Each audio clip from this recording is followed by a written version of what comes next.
Hello, ladies and gentlemen. Welcome to the Clutch Drop Cup Series. Today, we're at Richmond Raceway, where we're going to be finding out who are going to be the 12 drivers hunting for championship in the playoffs. We already know 9 drivers that are officially locked in, either by wins or by points. But for tonight, we still have a lot more positions to be found. 3 spots are going to be found either by a win here tonight or points wise. My name is Sam Dyer. With me is Carlos Zimmerman. And Carlos, this is going to be a wild one. Richmond, kind of known to be a one-lane track, so we're expecting a lot of bumps and runs.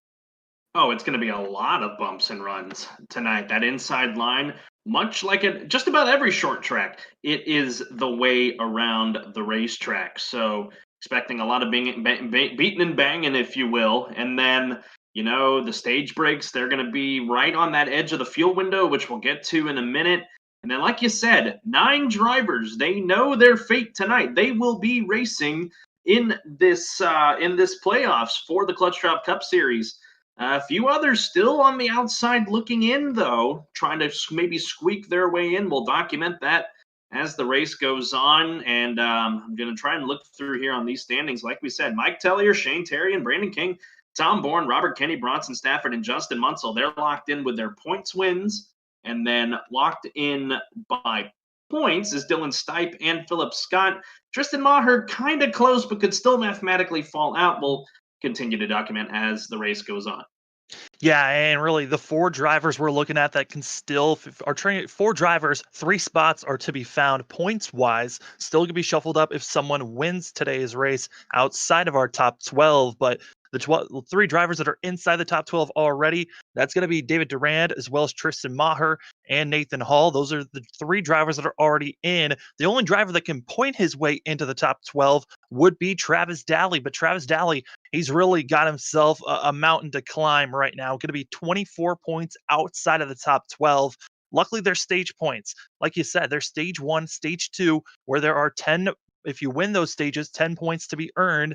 And then you also add on where you finish at the end of this race. And the drivers are now gridding up and they're on track going around as we'll take a look here at our grid. Actually, I already ran through the grid for everybody, but you did see that Justin Munsell locked into the postseason. He's on the pole. He's got his teammate Tom Bourne to the outside. Justin Belmonte, I believe that's him in the 30, having a really good qualifying run. One of those guys right now that's on the outside looking in. He's not going to be able to point his way in. He needs a win to get into the postseason. So we'll have to wait and see what's going to happen here tonight in Richmond, Virginia. It's going to be Justin Munsell, Tom Bourne, your front 2, as they're going to be trying to get more wins on the season, better themselves points wise going into the playoffs, as both of them have already won their way into the playoffs. But like you said, Justin Belmonte, a driver to be watching out for. And then, other drivers that need to somehow get a win. You got Evan Coleman, who is one of those drivers that looks quick. Also, a driver that hasn't been here that many weeks, but that's going to be Jacob Grant in the 7 machine. That's a driver that possibly has a chance, going to be back in row number 3. And looking at our front, basically 10, this is looking like a very quick set of drivers, but we also got to watch out and see who's someone that might pit and try to go for tires early. They've only got a total of 4 sets in pit road to work with. So it's going to be really drivers trying to hold on to their tires and make sure that they are fresh to the end. Pace car is off and we're ready to go green. We're glad you're with us on the Flatout Racing Network. Munsell's on the gas. Green flag is in the air. Good start for the driver out of Luminary in that Tahoe Toyota. Good run on the outside, though, by Tom Bourne. Maybe trying to pinch his teammate down there, but he'll just settle in line in second as they roll to the back stretch. Single file for the top 3. Top 3 single file, and then you're going to be seeing Coleman as well as Grant still side by side. Shane Terry going to be also trying to make a charge here. As you're seeing, some of the Luminary guys rocking some new schemes for themselves. Sub-Zero and Scorpion schemes with the G Fuel and as well as Mortal Kombat making a work together. There's a little bit of I believe there's a giveaway going on. If you go to G Fuel, you can go there, find all the information about how to win a mini fridge, maybe a new Xbox, and other goodies to be found. Watching the Shane Terrian car right here. Blue rims on the inside of those tires, as you see, riding behind the 7, but 5 on the racetrack of Jacob Grant. Now he's going to maybe try to make a move here just ahead of Evan Coleman. The battle will now be on for 4th Terrian. He's locked into the postseason, Sam. So not much to race for other than that maybe he wants a 4th win to maybe gain some momentum into these 5 playoff races. Yeah, we had some drivers that were going to be making some late starts, it looked like, and we're trying to get some laps down. Looks like we're only going to be having a total of 20 drivers racing here today, which is now going to put Travis Datley in a much more difficult position. That means those points that he possibly was going to be gaining, it is now dwindled down, and he's going to have to win one of these stages and also just finish in the top 5 for these stages while also finishing in the top 5. You know, a win could benefit him too. We've seen he's had speed. He has stage wins this year, so we know he can run at the front. He's got 2 to be exact. He's 24 points behind Nathan Hall. And, Nathan, he's been, he's just hung on. And, he hasn't really been competitive at the front. We've seen him pop in the top 10 every now and then, but a lot of these races he finishes outside the top 10, sometimes outside the top 15. So he's just been hanging in there. And then with Garrett Powell dropping out earlier on this year, that opened up the spot for him basically. Oh boy, contact made back in 13th place. There are going to be 3 wide back there. Boy. Spencer Hardison getting a little bit of contact from Deshaun Gorham and now being passed by. That looks like Caleb Smith in the 25 machine. Hardison, he hangs on to the spot though, so it looks like it didn't end up hurting him. And if anything, it more hurt the 66 of Gorham there, you see in that number 66 right there, just ahead of Mike Tellier. We were talking pre-race. And Mike, he's been on a skid, to say the least. I wasn't here 2 weeks ago, back in 2020, whenever we were at the Texas Motor Speedway, so I'm not sure exactly where he finished in that race. But before then, he'd been struggling. Those 3 wins that he had earlier this year, beneficial for that number 3, and owning a 100-point lead over Shane Terrian too with the points. That's what's benefiting him. So really, he can just ride around here. He's good to go for the playoffs, but he needs to turn it around here if he wants a shot at the title. Yeah, I mean, Mike Tellier, he looked extremely good last 2 weeks ago at Texas. He actually got a top 3 finish, and that 3 machine starting to hit his marks, but kind of what we were seeing before Texas of him running in the back is what we're seeing right now from Tellier. As if watching going up to 6th place, Justin Belmonte as well as Robert Kenny, they're battling it out as Kenny almost spun around that 12 machine after being cut off.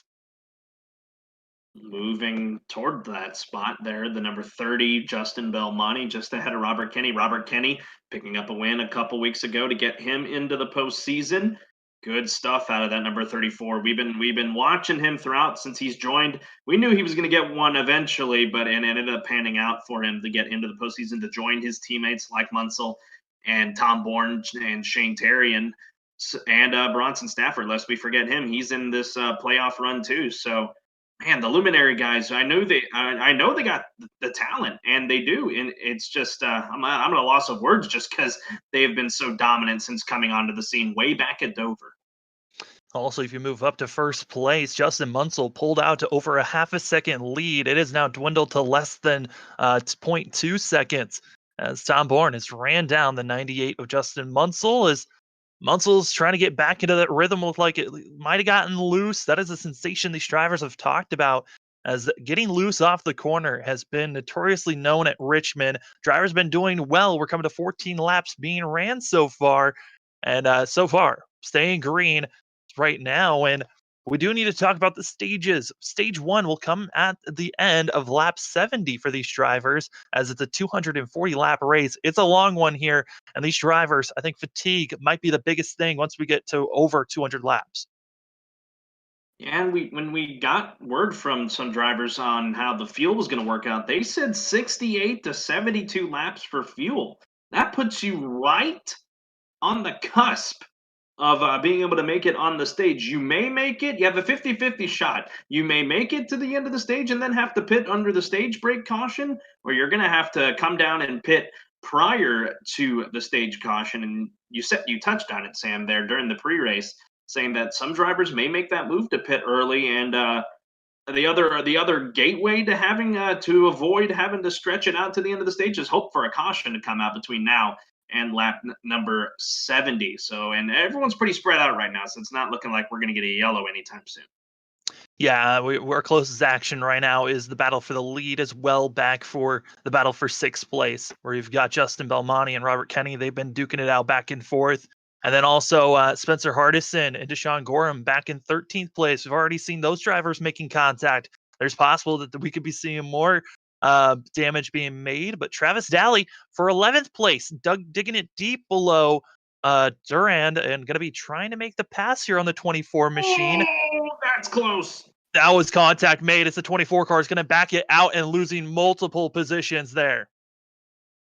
Oh, Daly, he came up the racetrack there on that number 24 car, and now the 24 is in danger of falling to the 15th spot as he's under fire from Caleb Smith. But all of a sudden now, here comes Spencer Hardison to the inside of the 15 of Daly. He may bring Deshaun Gorham with him. Actually, Daly got a really good run there off of turn number 4, so he's going to keep on battling here with the 14, and the 66 is going to maybe try to get underneath of Daly here to make a pass. Daly's going to keep on fighting, but Daly, like we said, he is in with those 3 cars at the bottom of the grid, Nick King, Dylan Stipe, and Joseph Kazi not taking the green flag and not racing this race.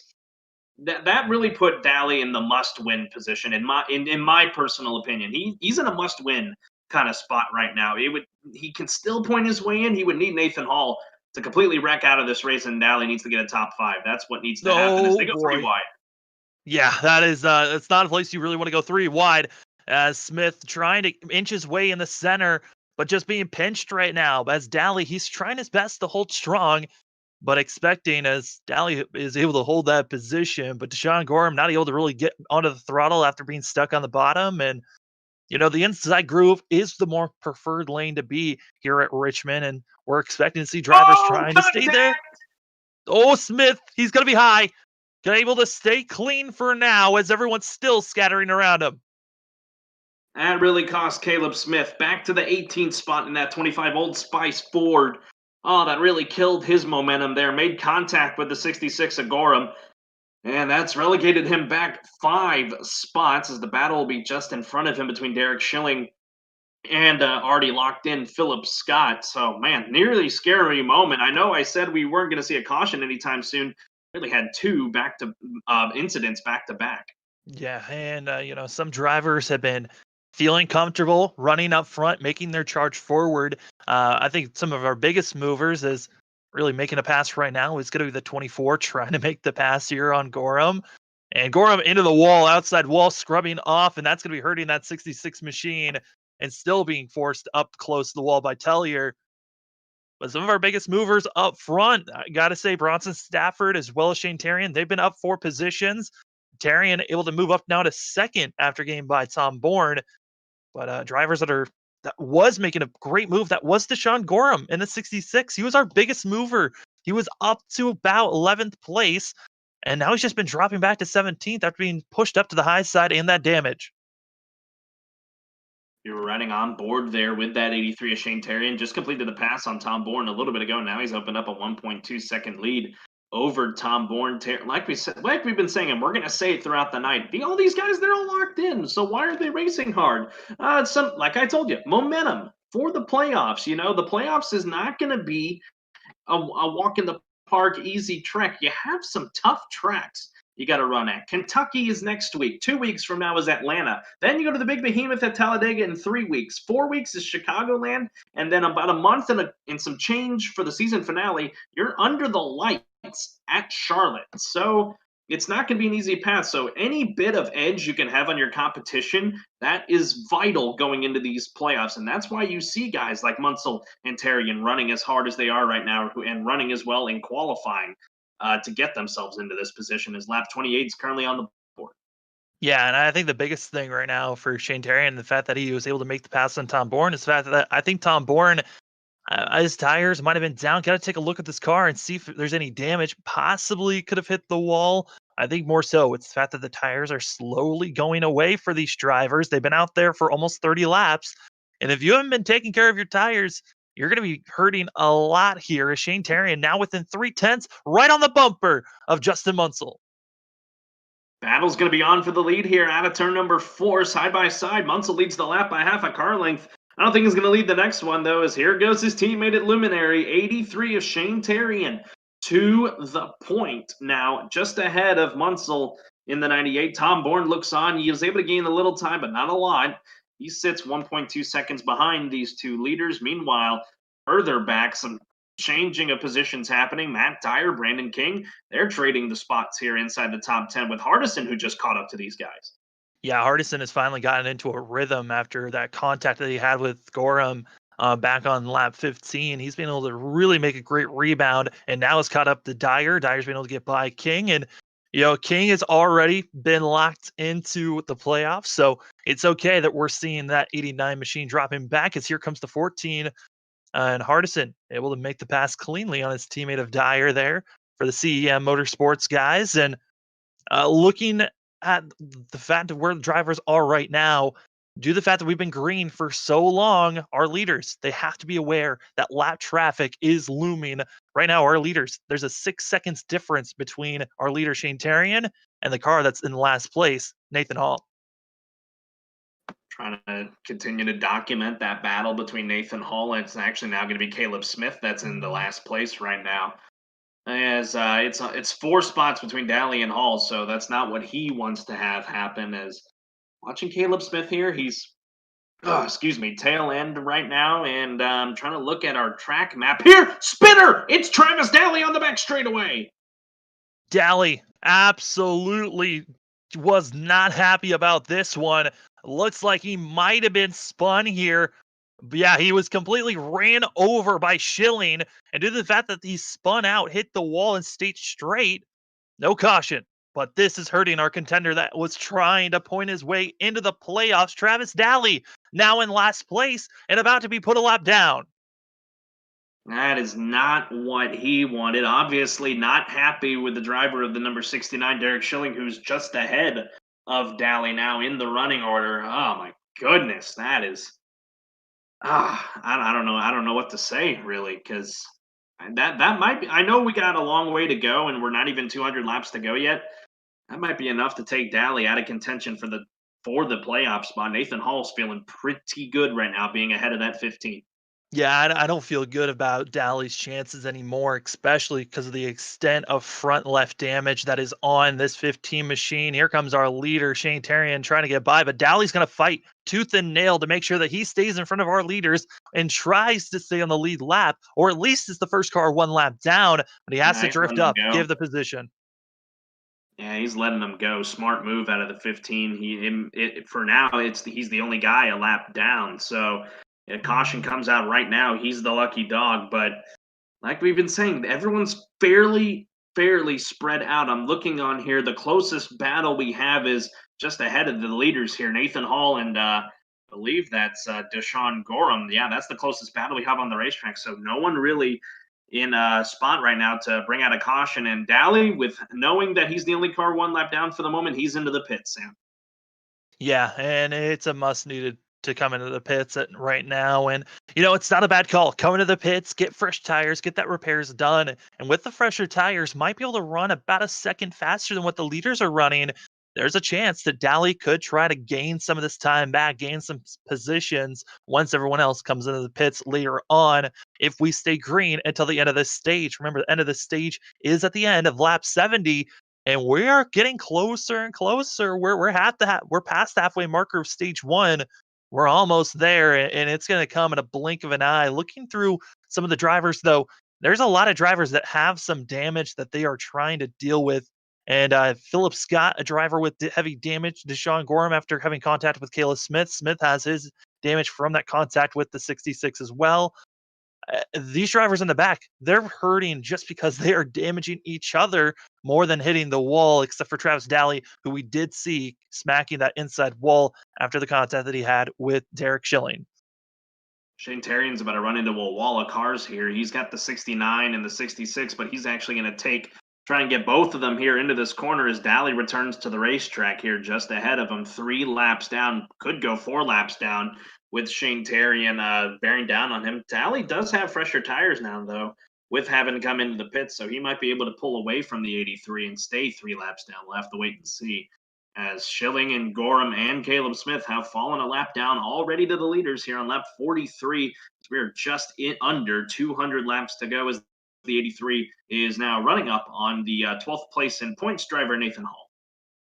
Yeah, Nathan Hall, really goal just to survive. And if any issues happen to Travis Daly, this was great for Hall because Hall, all he needed to do was make sure that he was ahead of that 15 machine by at least 20 positions. And after the fact that we started with only 20 drivers at the start of the green, it allowed Nathan Hall practically to force Travis Daly into a must win situation.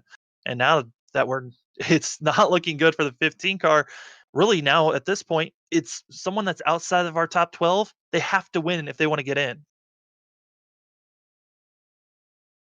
Indeed, they do, because it's a must for these guys to just continue to run hard here, folks. If you see some glitches on your screen, don't mind them. As the 98 now trying to pass the 28 here of Nathan Hall.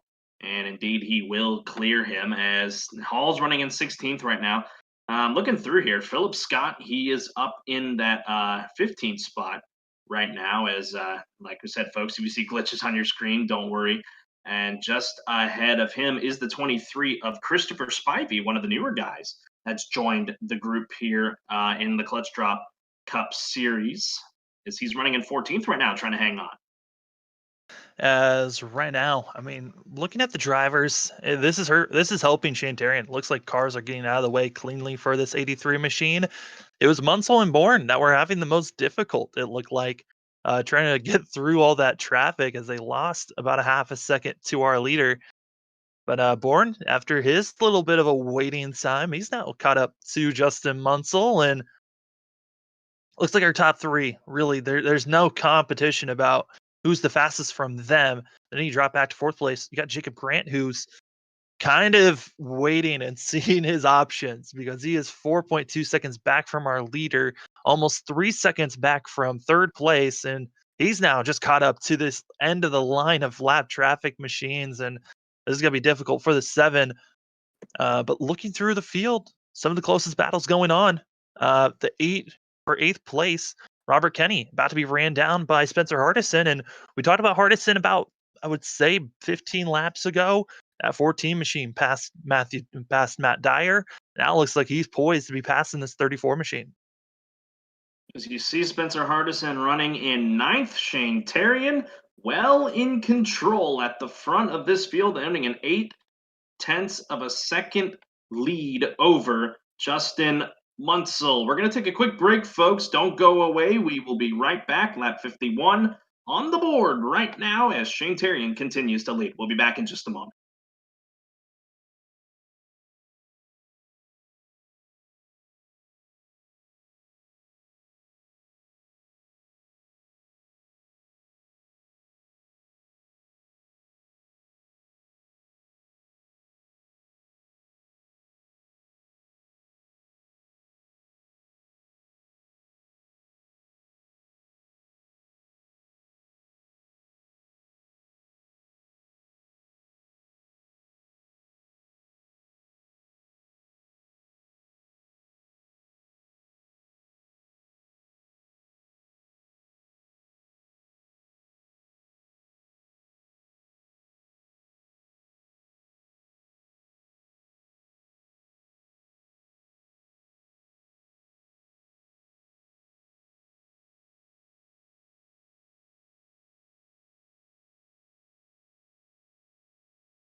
And welcome everybody to the Clutch Drop Cup Series here at Richmond Raceway, the final race of the regular season to see which 12 drivers are going to be locked in to the playoffs. As right now we are on lap 57, excuse me. We're racing to the end of lap 70. That's when stage 1 will come to an end. And we've got a couple of battles that are brewing. The battle for second place is underway. Tom Bourne has slowly been catching up to Justin Munsell. It's less than 3/10. That 54 machine wants to get back in second place.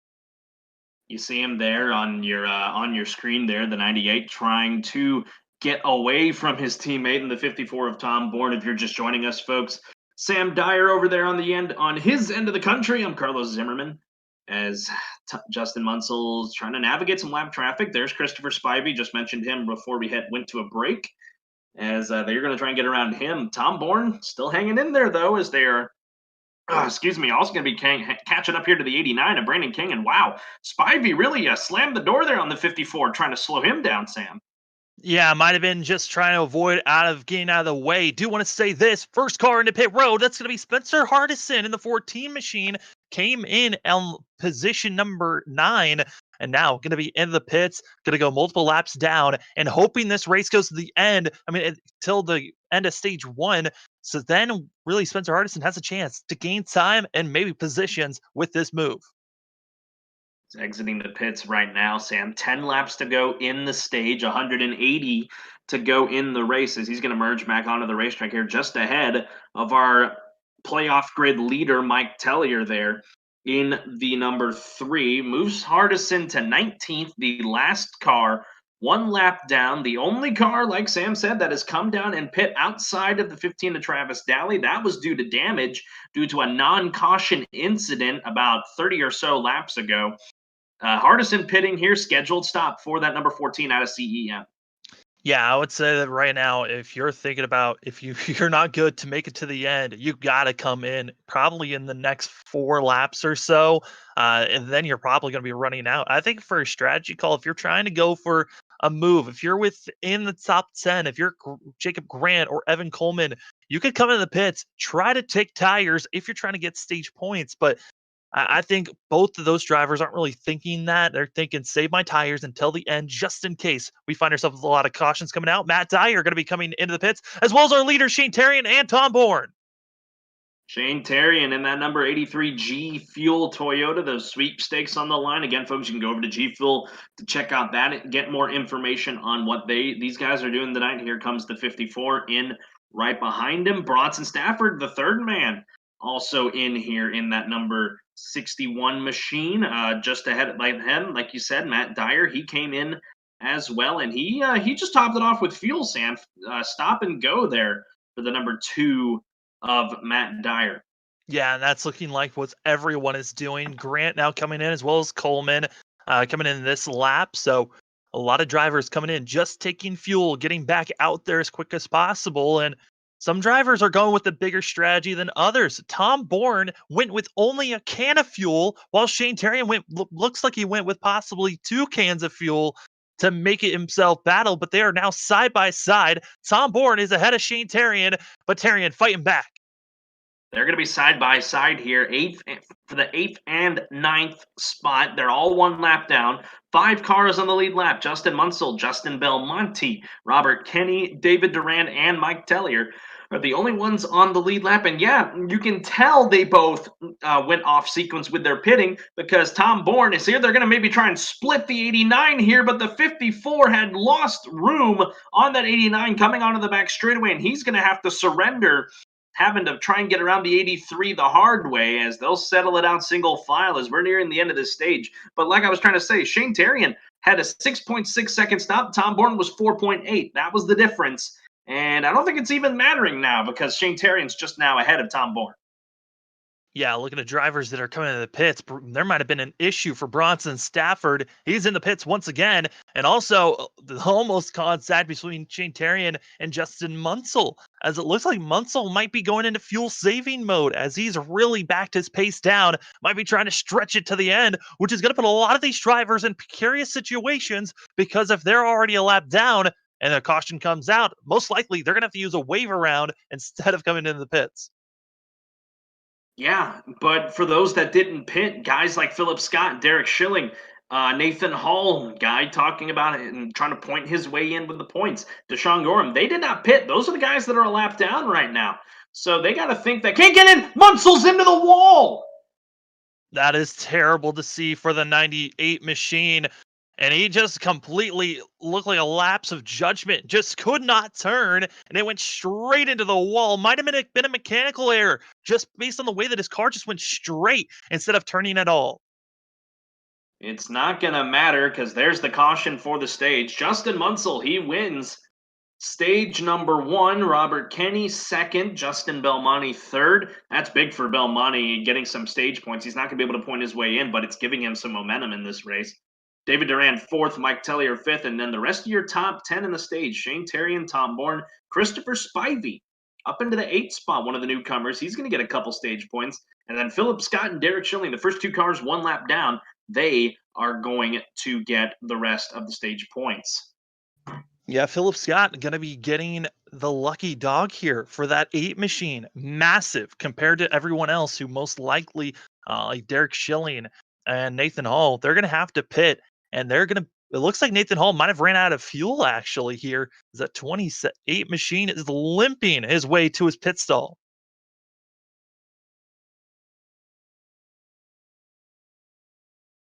As Justin Munsell is trying to get himself into pit road as well. This is the one risk of trying to stay out as long as they did.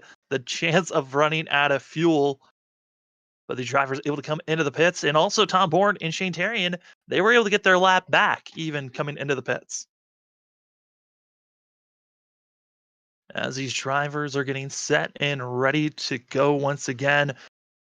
Drivers are coming in the pits, and Philip Scott able to get his lap back, but everyone else, it's going to be Travis Daly and others all setting up for their waiver rounds. So hopefully you came in, took some tires, and it looks like Caleb Smith, Deshaun Gorham, it did take tires as well as Travis Daly and Bronson Stafford. Everyone else just went with fuel.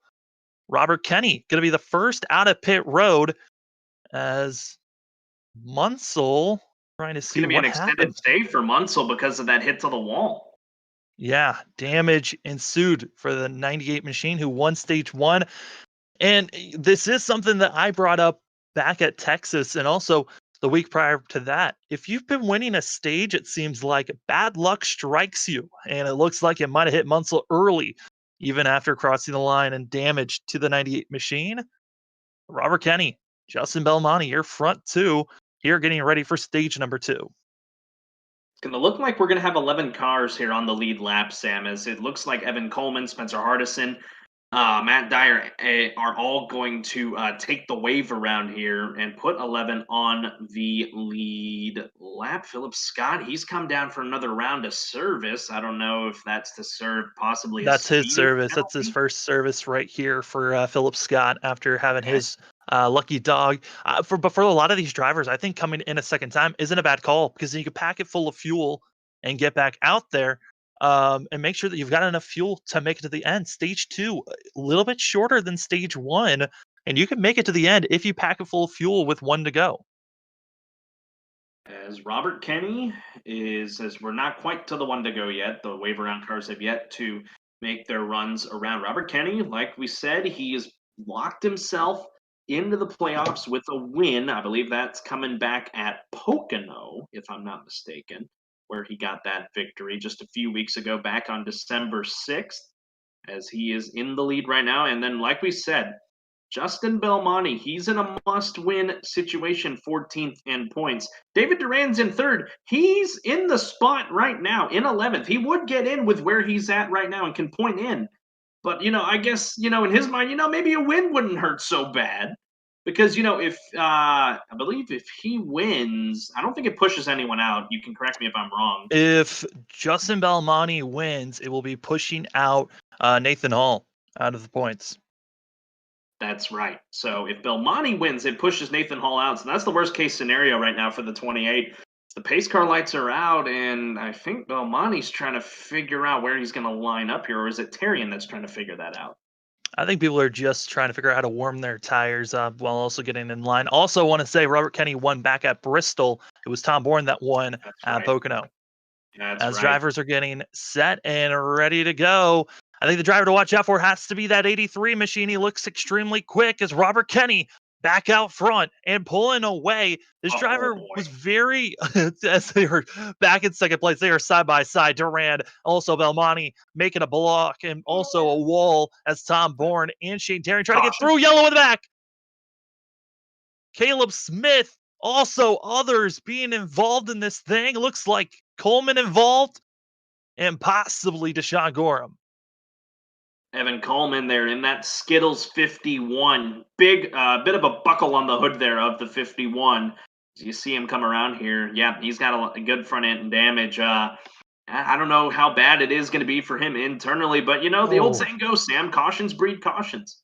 Travis Daly also making contact with the 25 machine. It looked like it was Coleman that initially caused this yellow to come out.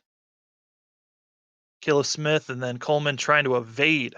That was what made the 51 machine. After trying to evade Travis Daly, who just ducked it down, made Yeah, contact so with 51. wasn't really Coleman's fault, so we're gonna have to take a couple looks at this and see why Smith was around. So, because Coleman got tagged trying to avoid the incident. Yeah, trying to avoid, and Travis Daly trying to avoid, but then clipping the 51. But Caleb Smith, I mean, that was all on him on this spin. Yeah, just lost it. Right And in front that's of just Nathan coming into these Hall. corners a little bit too hot. I think he might have felt like, oh, I was about to come into the 89, but I think he just came in with too much speed, wasn't able to slow down enough, and spun himself around. And then contact with the 15 and then into the 51. Multiple drivers did come into the pits. This time, though, that's going to be Spencer Hardison and Matt Dyer coming in, and Shane Terrian also coming in to top off, as well as Philip Scott.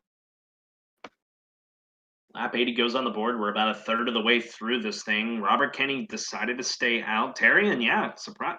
I'd like to say I'm surprised the 83 back in the pits, but knowing him, nah, I'm not surprised because he knows he's smart.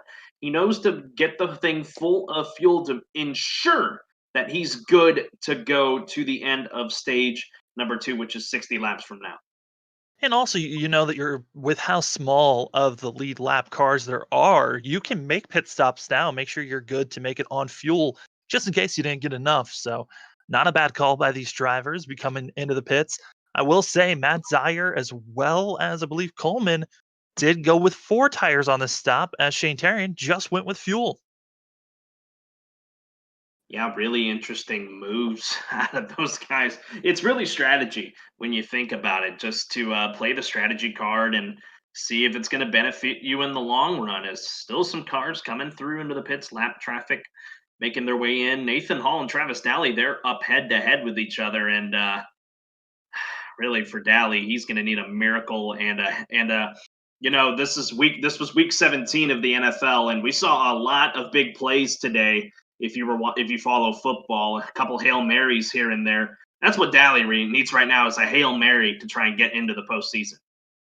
Yeah, I don't see it really happening. The 51 of Evan Coleman, though, has pulled his machine into the pits and looks like it might have disconnected, has left the server for Evan Coleman, that 51 machine. So another driver down, and that would be another position being lost for Daly to try to have a difference between himself and Nathan Hall.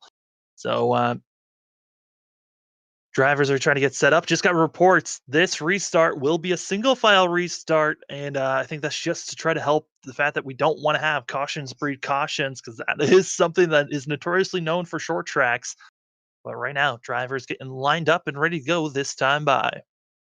Robert Kenny, David Durand, Justin Belmonte, Tom Bourne, and Justin Munsell. That's your top 5 here for this restart. Looking through here, Durand and Belmonte, they're on the outside. Durand, he's in on the grid right now.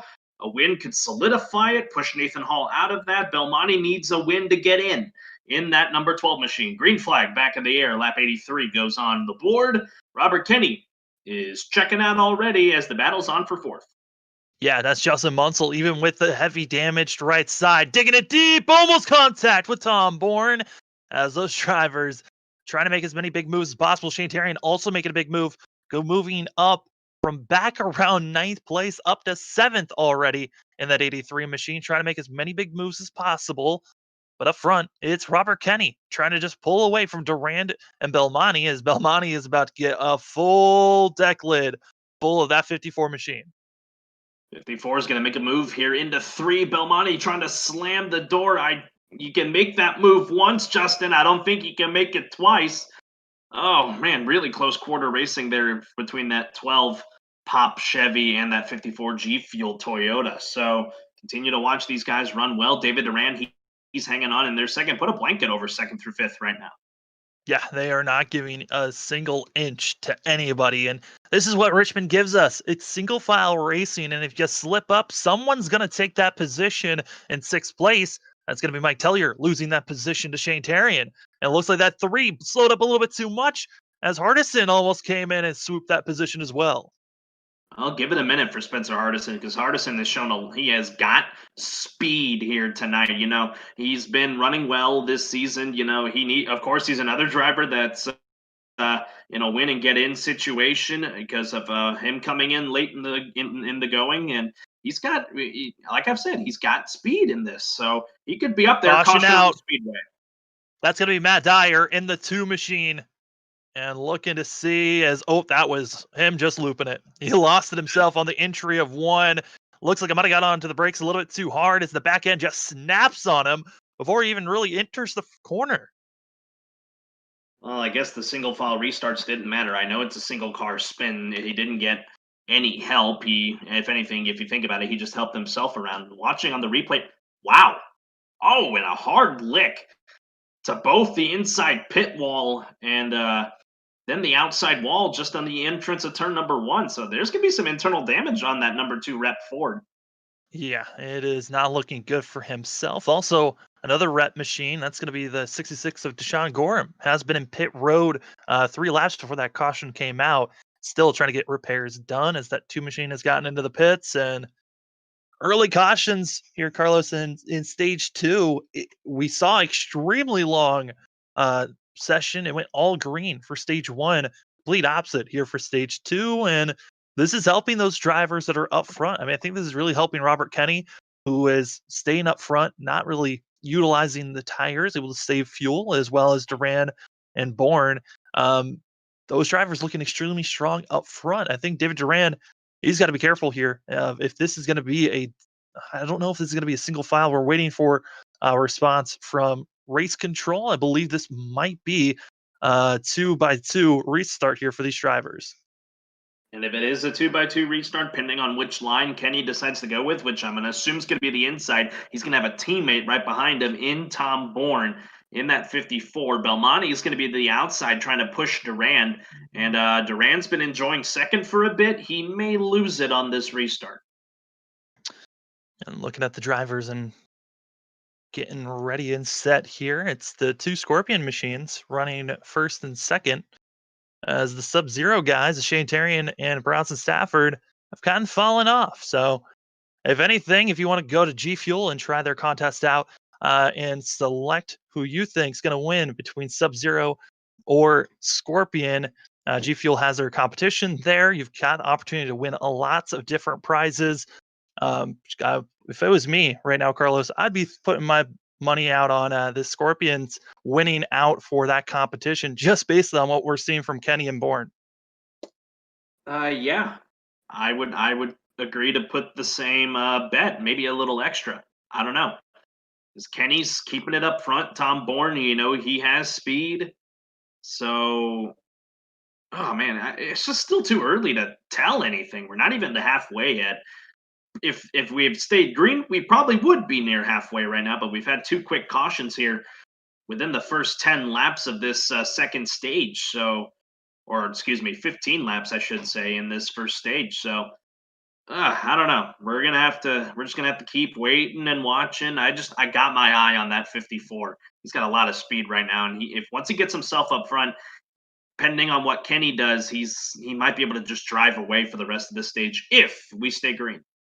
Driver from High Five Racing, Jacob Grant, able to get the lucky dog for this start. So that 7 machine back on the lead lap, back in 11th position, and looking at drivers that were involved in that most recent incidences, Matt Dyer and Deshaun Gorham, both of them still in pit road trying to get repairs done. And we know Evan Coleman is disqualified as a DNF to this race. It looks like Caleb Smith will also be joining. So both of those CEM Motorsports guys not having the best day here at Richmond. And I don't think any of them made it into the, I'm re-looking, none of them made it into the playoffs. So hoping to just carry momentum moving forward. But we're stacked up here, Carlos. Pace lights are off. We're getting ready to go here. Double foul restart. The 34 and the 54 teammates on the bottom. The 24 and the 12 on the top side. Green flag back in the air. Great jump for Robert Kenny and for Tom Bourne and Justin Munsell. The Luminary guys, just like that, go to 1, 2, 3 after restarting first, third, and fifth. Yeah, that's just the biggest thing of communicating. All these Luminary guys and all the teams themselves are in their own Discord chat, so it allows them to count down when they're going to be making these restarts. And you saw there, all three Luminary guys able to just pull away. David Duran kind of just sitting and waiting and wondering what the heck just happened to him as Mike Tellier getting passed by Shane Tarian. Well, it doesn't help Duran that he's a waffle driver and Belmonte is a NSM driver, so they're not able to communicate with each other whatsoever to try and time that restart. So it was just going to be by chance, and because of that, that's why Duran is fourth and Belmonte is now seventh behind just this cluster of Luminary guys plus Mike Tellier. And Shane Tarian now going to be trying to make the pass here on the 24 machine and will do so on the entry of turn number 3. And now it's 4 drivers in a row.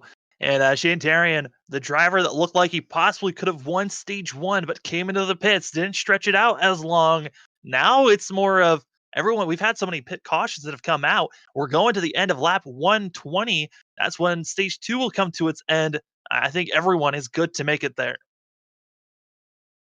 Actually, Sam, I believe it is lap 140 that we are. Oh yeah, no, Mike, my mistake. But yeah, still, all these drivers are still good to make it to the end of the stage. You know, your point still stands that they're all good to go. It's just it's going to take a little longer to get to the end of stage 2. Man, still a long way to go. And you know it's funny that it feels like it's a long way to go, and we're at a less than 3/4 of a mile racetrack. It's a lot like Bristol. It's gonna feel like a long race, but the laps will tick away the longer they keep it green. And I'm hoping I'm not jinxing anything, Sam, but it looks like they've got it pretty spread out outside of a couple battles, outside the top 10. Might be okay. I mean, up front, they are all still staying in line. Robert Kenny probably most likely going to be under fire from Tom Bourne. Is Kenny defending the inside as their top 4, all within a half a second of one another. And then other close battles that are going on is back for around 8th place, where Mike Tellier is having his issues. He continues to drop back, started up in 6th place. He's now back in 8th and might be losing even more as that 3 machine is just not having the best day here at Richmond. Battle on for the lead, the 54 of Tom Bourne trying to get to the inside of Robert Kenny. Meanwhile, the 83 trying to get to the inside of Munsell. He is there. The Scorpions might have some competition here in a second from Shane Tarian. He's the only other one of the guys because competing still, but for the G Fuel sweepstakes because Stafford is 4 laps down in 16th place. Unless a miracle happens, he's not going to come back into the picture as the 2x2 battling continues onto the back straightaway. Yeah, and really, who this is hurting? It's the guys on the outside. As really, the closer that we are seeing Bourne and Tarian able to get close with one another, Kenny was able to find some space, and now going to be doing a crossover move, and Shane Tarian able to finally get passed by Munsell, and almost give an opening for that 98 to make a move to the inside. I know Munsell was able to get that damage repair, but it still looks like it might be hurting Munsell just a little bit here as he's trying to just carry a little bit more speed. But Shane Tarian, he looked like the fastest car during stage 1, still looking like it as he's trying to get by Robert Kenny. Yeah, Robert Kenny is basically a moving pick at this point on that number 83. The 83 knows he's got a faster car, and it's not really being shown on the telemetry because Shane's not able to run as fast because he's right on the deck lid of the 34 of Robert Kenny. So that's why you can't see these guys run as you can't tell if he's running a quicker lap because the times are that time by Robert Kenny at 22:04, Tarian at 22:07. So almost identical lap times. And that stuff happening is allowing Tom Bourne to gap these guys by just a little bit. Yeah, it's helping him just a tad, but really not too much. Looking at drivers though that are struggling still, Mike Tellier losing another position. He's back to 10th place My for this three goodness. machine. Now Philip Scott going to be trying to figure out how to get by, but it looks like Spencer Hardison able to make the pass for 7th place over the 8 machine. Yeah, here comes that 14, and that the Barstool Sports colorful 14 Ford Mustang. He has got a lot of speed right now. He's got a second and a half to make up on Justin Belmonte to try and get closer to that top 5. But man, this guy is moving right now. He's my sleeper pick at this point. If he plays the strategy right, we get some late cautions in this thing, he might have an opportunity to try and get a shot at the playoff spot with a win today, because he's running 7th right now, and that time by about half a tenth quicker than our leader Tom Bourne. Yeah, and I think the biggest thing right now for Spencer Hardison is that track position. That has been the biggest struggle for the 14, as he did not have the strongest qualifying time. Started back in 16th position, now up to 7th. So he's been trying to work his way up forward as much as he can. But right now, Spencer Hardison, he needs a couple more cautions, put himself in the top 5, possibly have a better shot to stay up front. This 14 machine, like I said, a very good dark horse pick to possibly win this thing once we get to the end of stage 2, as the drivers were inching closer and closer to that. End of lap 140 is the marker for the end of stage 2. But those 2 cautions happening when they did, I really think that everyone is good to go to the end of the stage. You might see a couple guys try to come in and top off, and those are guys that are really thinking about the final stage 3, the run to the finish. That if you see them pit, that's what they're thinking about. Is you continue to watch Hardison here run down the 12 of Melbani and the 24 of David Duran. David Duran and Belmonte, when the top 4 were battling, they were close to them. They were about within a second of them. Now it's about a second and 7/10 between them, as they might start battling with each other here for that 5th position. Yeah, I mean, that 6th position looking very possible, but also battle for the lead now underway. 3/10 back is Shane Terrian. He had to try to run down Tom Bourne and has been able to do so, as he is so close trying to put the freeze on this 54 machine. He didn't really have a good run there through 1 and 2. If you saw it there, the 83 kind of ran it hard in there, didn't have a good exit. That's what allowed Tom to get away for the moment for just a little bit. 2/10 between them. Terrian going to try a higher line here, maybe get a good run on corner exit. That one a little bit better. Here comes that 83.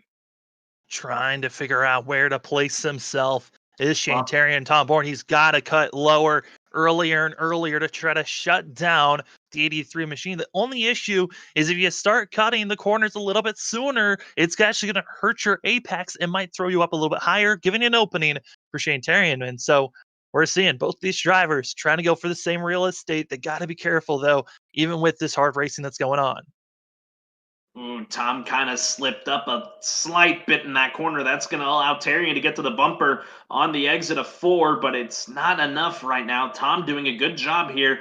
I know we're just nearing halfway here. I think it's a little too early to be using those bumpers, especially on your teammate at this stage of the race. Here we go. Here comes the 83.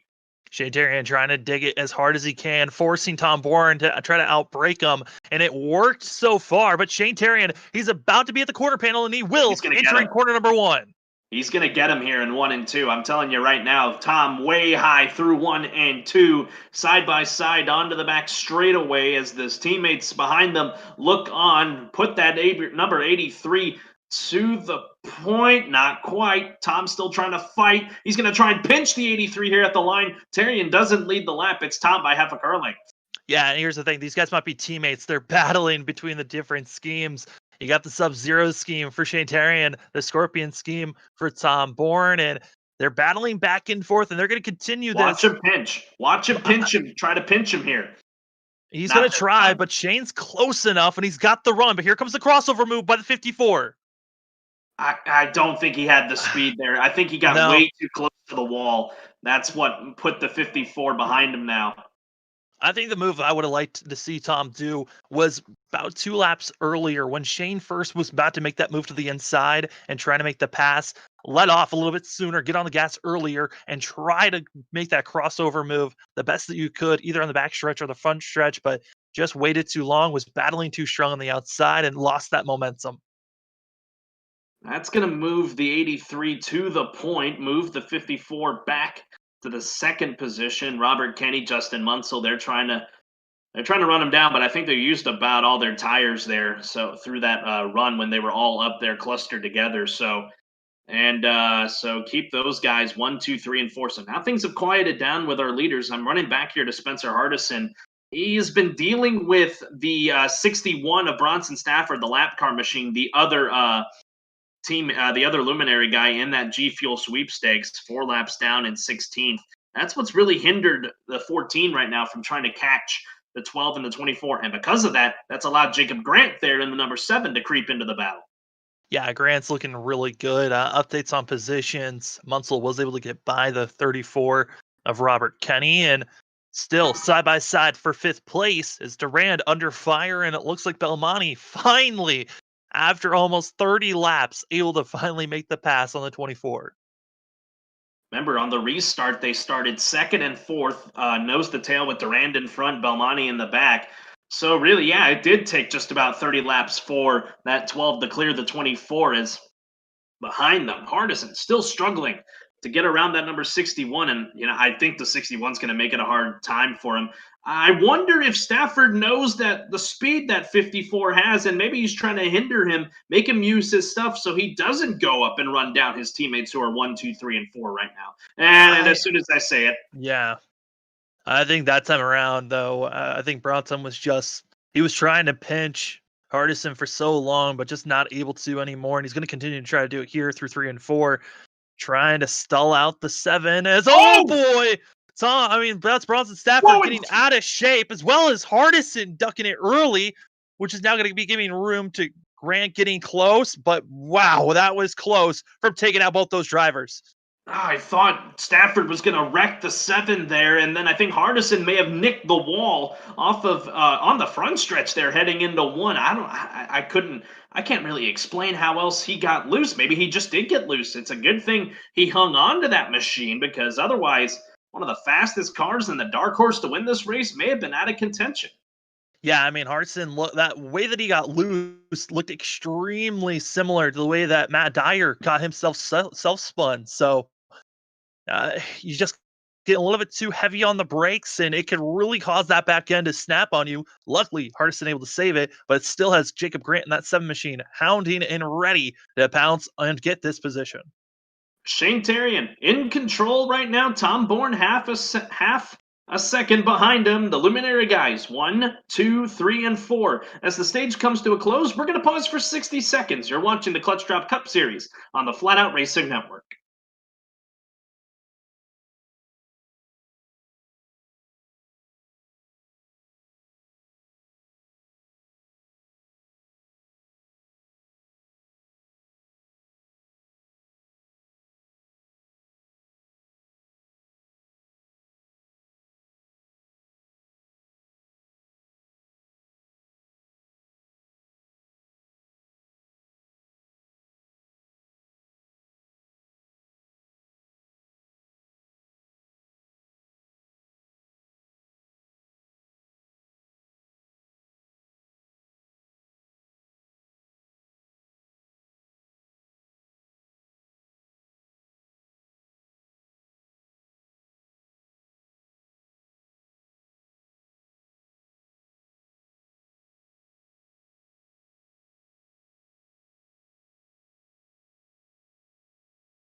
Hello, ladies and gentlemen. Welcome to the Clutch Drop Cup Series here at Richmond.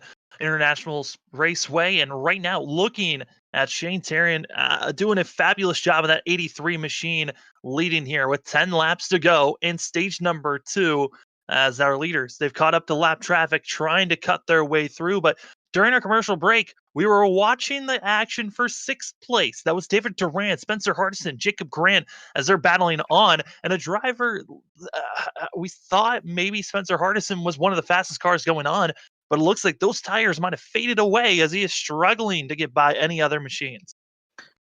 You would think they faded away.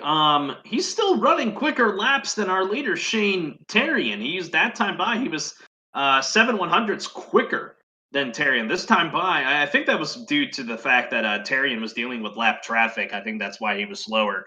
Yeah, because this time by Terrian, much quicker, 10th quicker than Hardison. So yeah, that's what these guys just outside the top 5 are dealing with right now is Hardison way high through 1 and 2, and that's going to allow that 7 of Jacob Grant to take the spot away more than likely.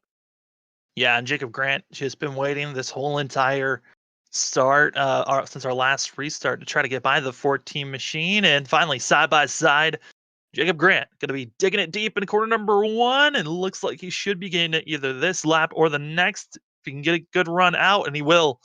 That's 7th position to the 7 machine.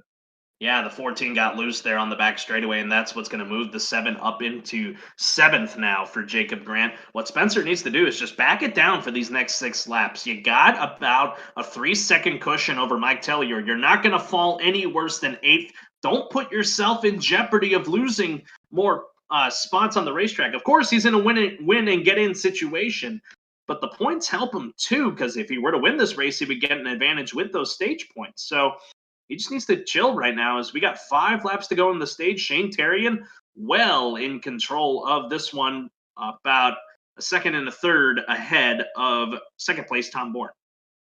Yeah, and right now, Shane Terrian continuing right where he left off during stage number 1. The only reason Shane didn't win stage 1 is because he didn't try to stretch it out and try to hold on with everyone else trying to save their fuel. Came in earlier than everyone else, packed it full of fuel, made sure he was good. And stage 2, fuel was never really an issue to worry about. So this 83 machine able to get up front. And Tom Bourne, closest thing to competition for a stint there. And his tires went away. The gap between 1st and 2nd, almost 1.5 seconds. Then the battle for 3rd place. That's a little bit more interesting. Justin Munsell, Robert Kenny, they've been within 0.2 of one another as Kenny lost time and now has been getting it back. Looks like he might have been saving his tires for this final stint. Yeah, that time by 0.5 quicker than Justin Munsell there for that 3rd position, trying to get that extra point benefiting him for the playoffs. They start next week, Sam. Next week, the playoffs start when we head to Sparta, Kentucky for the 16th race of the year, the first playoff races. 2 laps to go. Shane Terrian's going to get the stage win. We thought he was going to get it in stage 1 as the white flag in for the stage is out. Thought he was going to get stage 1. He didn't quite get it due to having to pit early, but man, just a good ride out of the 83. But these luminary guys, they've got me speechless throughout this race. Oh, we might be not done yet. Nathan Hall gets into the wall, which then gets Justin Belmonte out of shape, Grant, and others before the yellow comes out.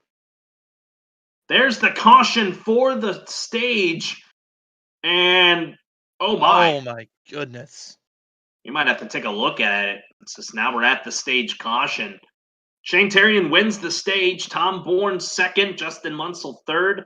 Robert Kenny 4th. David Duran 5th. And then Jacob Grant, Justin Belmonte, Spencer Hardison, Mike Tellier, and Philip Scott. That was your top 10 for the finish of stage 2. But let's go ahead and take a look back and just see what just happened before coming to the stage yellow. Yeah, that was on the backstretch, and it looked like Nathan Hall was the catalyst to all the carnage that just went down for a second there. You're going to watch him here he just pile drives the wall, to use a wrestling term. And, that really would have benefited the 14 of Spencer Hardison if not for the 12 swinging right back in front of him on the racetrack, having to make the 14 slow down. So, yeah. Really, the only spot that changed there in that exchange was Jacob Grant getting 6th and Belmonte getting 7th. That was it. And With the also leader David Durand able to move up position over to fifth. Belmonte. And yeah, shaking things up just slightly there. And that's going to be hurting Leaders are Belmonte in. as well as Grant. And due to this caution coming out, believe Derek Schilling actually will be getting that position, getting the lucky dog position here at the end of stage 2.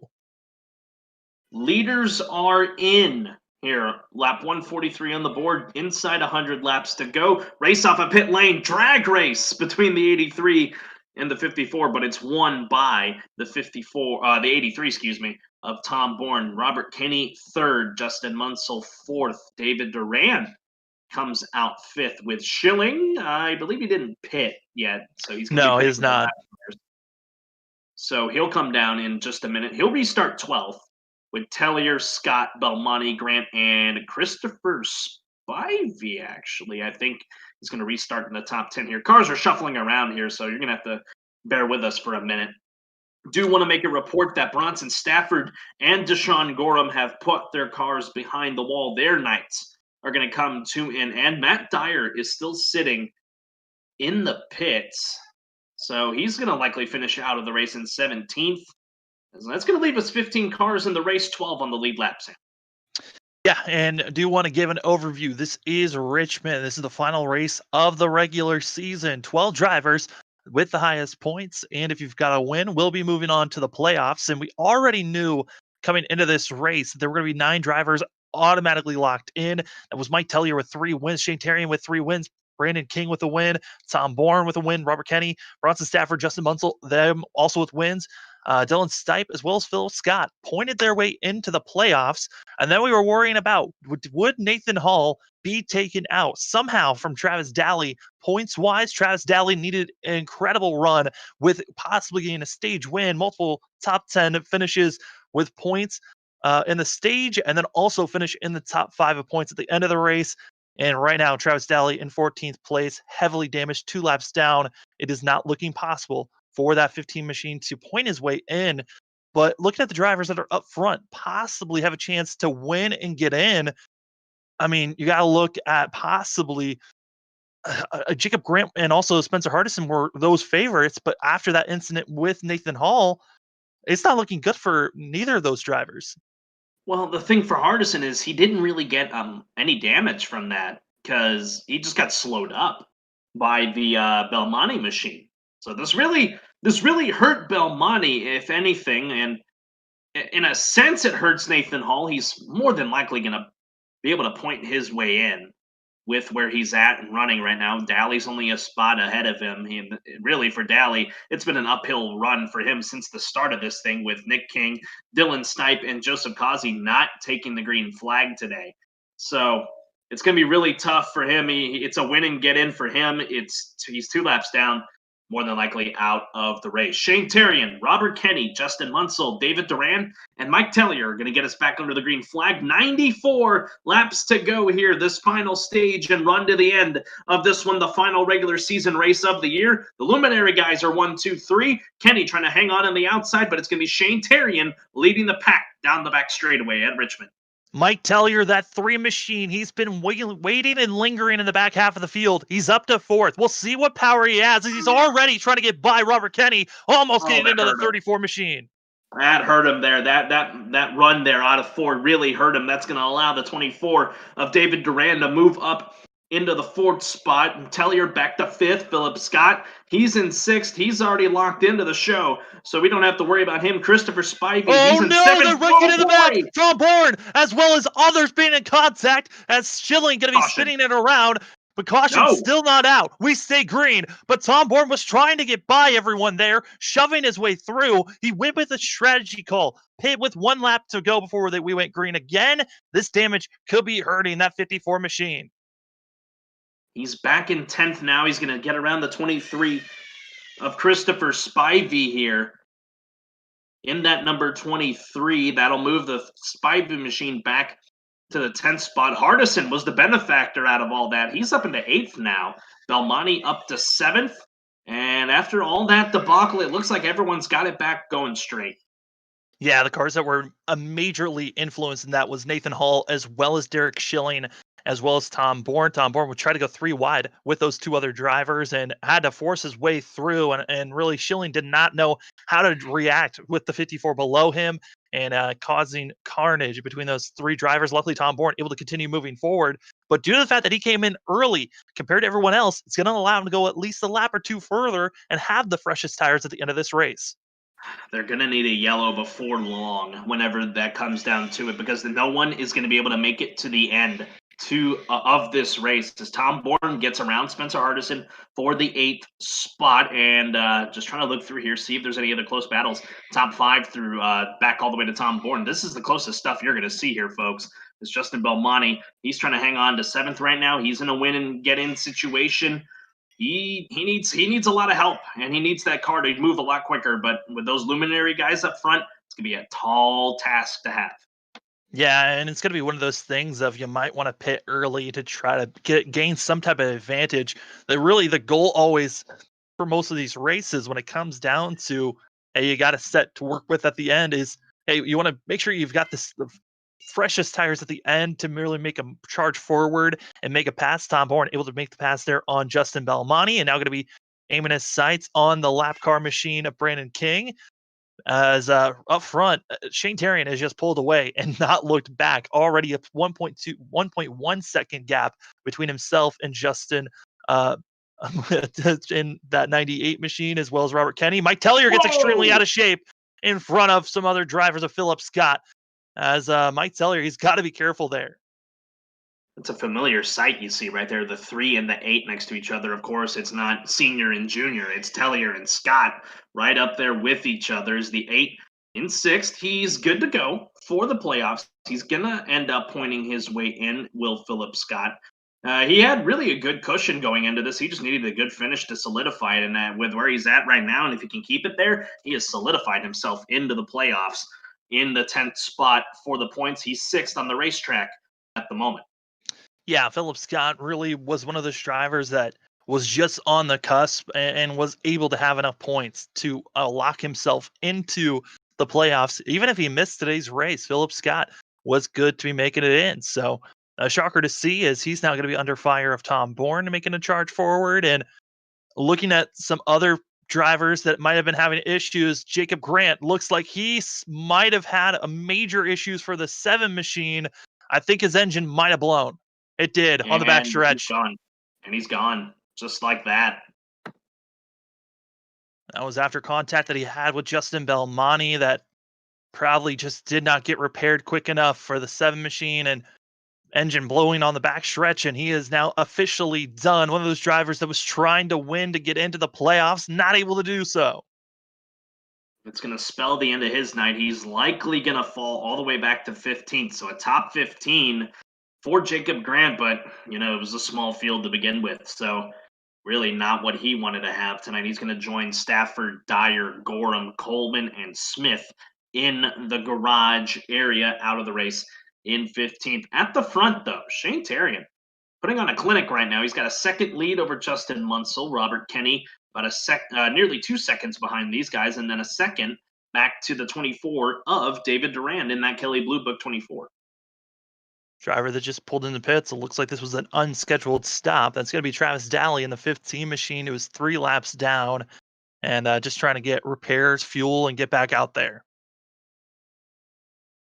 And, that's just a tough break for Daly. He's had a solid car. We've seen him win a couple stages this year, like we mentioned at the top of the broadcast. It's a tough break. He's going to just try and hopefully run these final 5 races and maybe try to get a win, play spoiler, possibly to anyone who's running for a title.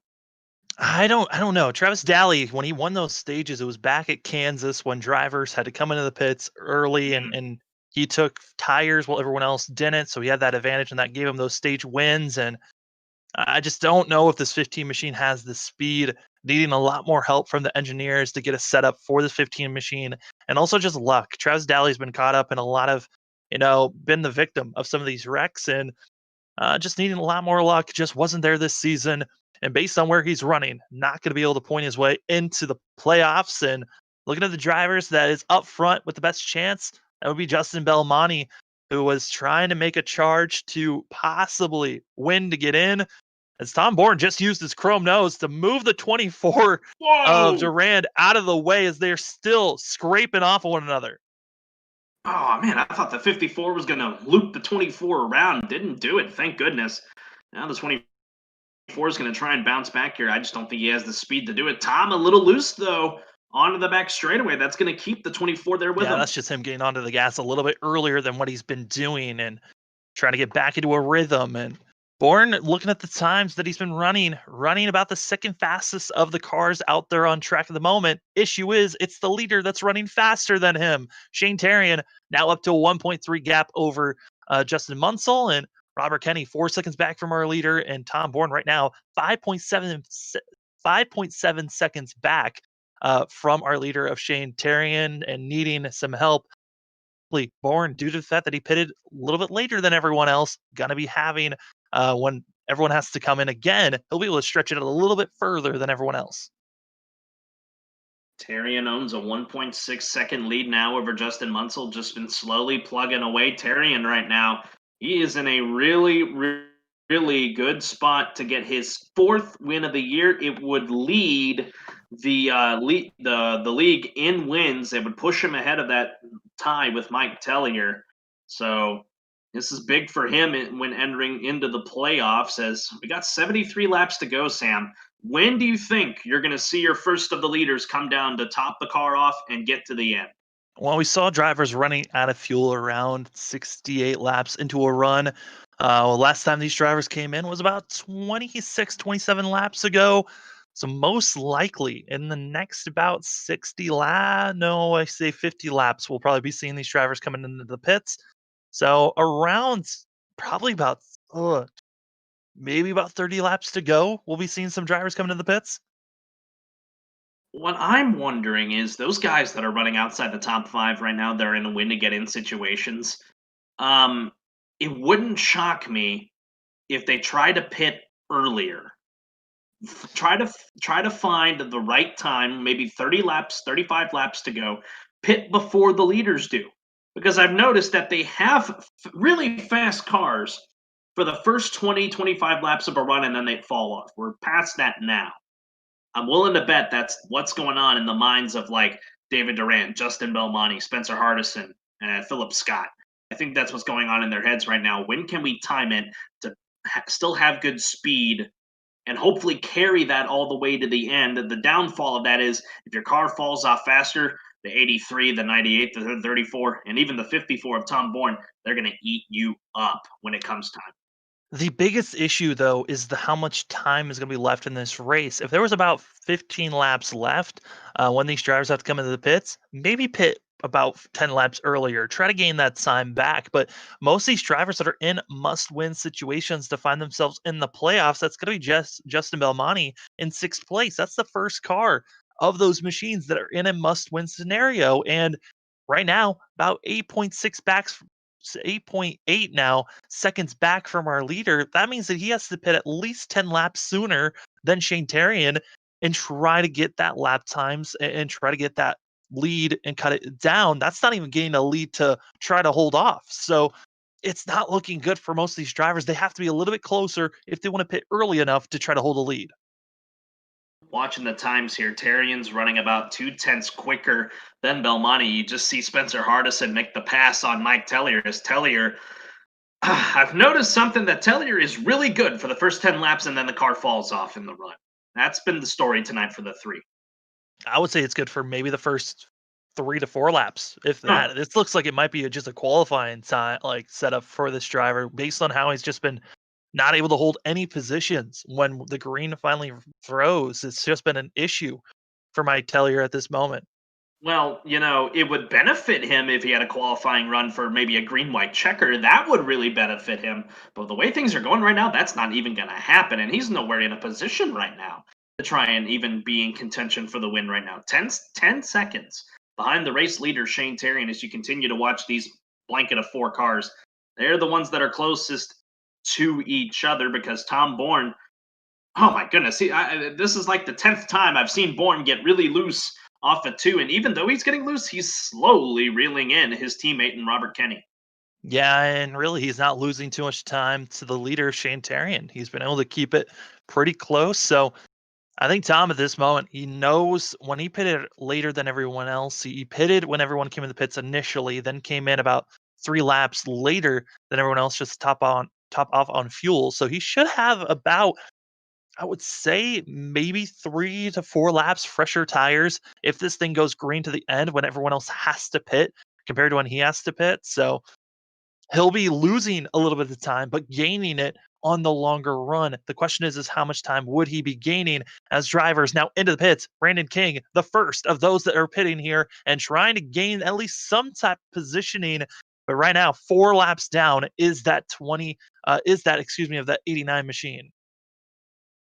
Well, the good thing for King is he's locked into the playoffs, so he has really nothing to race for at this point. Just pride at this point to maybe try and get ahead of Nathan Hall and get a better finishing spot. Is here's Bourne. He took a weird line, went down on the apron there going into 3 to try and pick up speed there. Lucky he didn't hit the wall.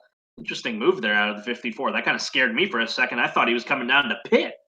Well, this is another factor that I talked about at the top of the broadcast: fatigue. This track is brutal. You're braking, accelerating, hard corners. You're trying to keep your line as well as making some pretty bold moves. And right now, Schilling blocking the 54 in a way. And Bourne is not happy having a lap car kind of blocking him at the moment, trying to hope that Oh this my lap machine will gosh. let him go, but he's just not. Schilling No. is about to get moved. Tom is most likely just going to bump and get this car out of the Watch way. him do it here. Watch him do it Yep. right there. Bump and run. Getting Schilling out of the way. I mean, that is so Whoa, frustrating. He no! wrecked him. Oh my goodness. Derek Schilling just put Tom Bourne almost into the outside wall. Major contact for one of the drivers contending for a win here. And that is just a boneheaded move by a driver that just needs to get out of the way when you're 1 lap down. That's 69. Oh my gosh. That's first off, that's uncalled for. He's 11th, a lap down. I get it. You may be trying to race for the wild card, excuse me, lucky dog spot. But you don't do that, and I'm curious to see what he's going to do here with the 24, David Ray. Is he just going to let him go? Yeah, he just lets the 24 go. That's just boneheaded, stupid, and uncalled for by that 69 of Derek Schilling.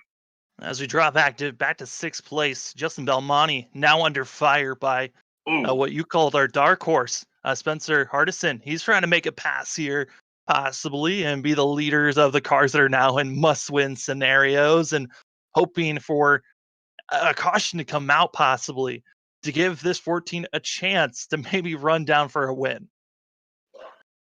there's still nose to tail here. 55 laps to go in this race, about roughly 30 laps away from when we'll see guys start making deducts in the pit lane. We've already seen Brandon King make the move, so we'll wait and see for these lap cars as 14 and the 12 still nose to tail. David, I want to point out something. David Duran, when he cleared the 69 of Derek Schilling, he hit the wall off of turn 1. I think he's trying to fight Oh, Schilling almost bounces off the wall into Spencer Hardison.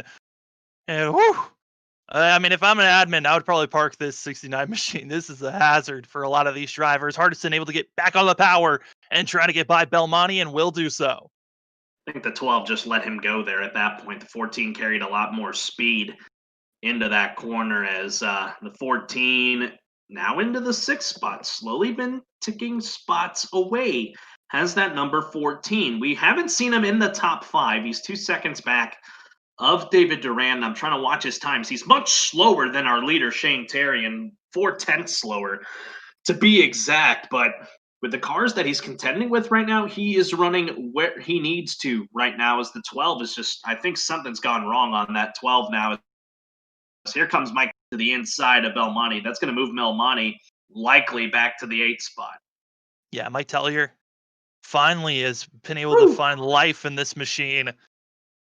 It's just needed to take over 40 laps before he could really get this car working. But that 3 finally starting to move forward and running just as fast as the driver second on back. Shane Tarian, he just ran a 22.5 that last lap. Wow. One of the fastest laps that we have seen probably in the last about 20 laps or so. Just fresh air, able to finally put some heat down. And looking at some of the drivers, Tom Bourne, he's now trying to get back into a rhythm to try to run away from Duran, who really ran down the 54 machine pretty quickly after the contact that Tom had with the 69 of Schilling. And still, Tellier trying to pull away from Belmonte, and those are some of the closest battles that are going on track. Sam, don't look now. That 14 slowly reeling in that 24 of David Duran, and we're still a good amount of time away from that window opening of when these guys are going to come down and pit for tires and fuel their final pit stop of the night coming up very, very shortly. Tom Bourne now trying to continue to gap the 24. I wonder what kind of damage that 54 has. I'm just watching, and there was some net code involved there as you saw the 69 merge with the 54. That 54 definitely has right side damage. You can see it there. The 54 kind of has a, on that side of the car, kind of has a buckle on it, and as does the hood a little bit of Tom Bourne. The thing for Bourne is he's lucky he didn't get spun around by that 69.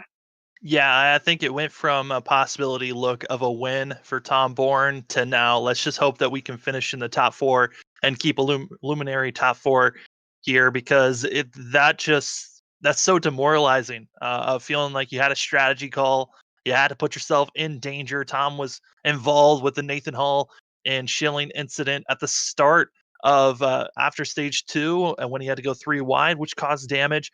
And then he also more incidents with Schilling, and sometimes Carlos, some drivers, they just keep things in mind of, hey, I'm gonna get payback at some point, and maybe there was something there that we just didn't know about. But huge implications there is Spencer Hardison. He's within a half a second, and Tom Bourne Bourne in into the the pit. pits. Yeah, I think this is I his best think, chance if he wants to try to go for a win, but also just get repairs done.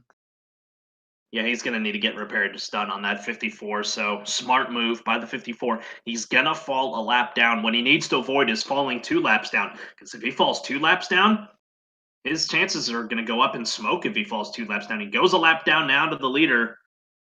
I don't know, Sam. I really don't know. Justin Belmonte, he's now into the pits too in that number 12. I think the window might be opening.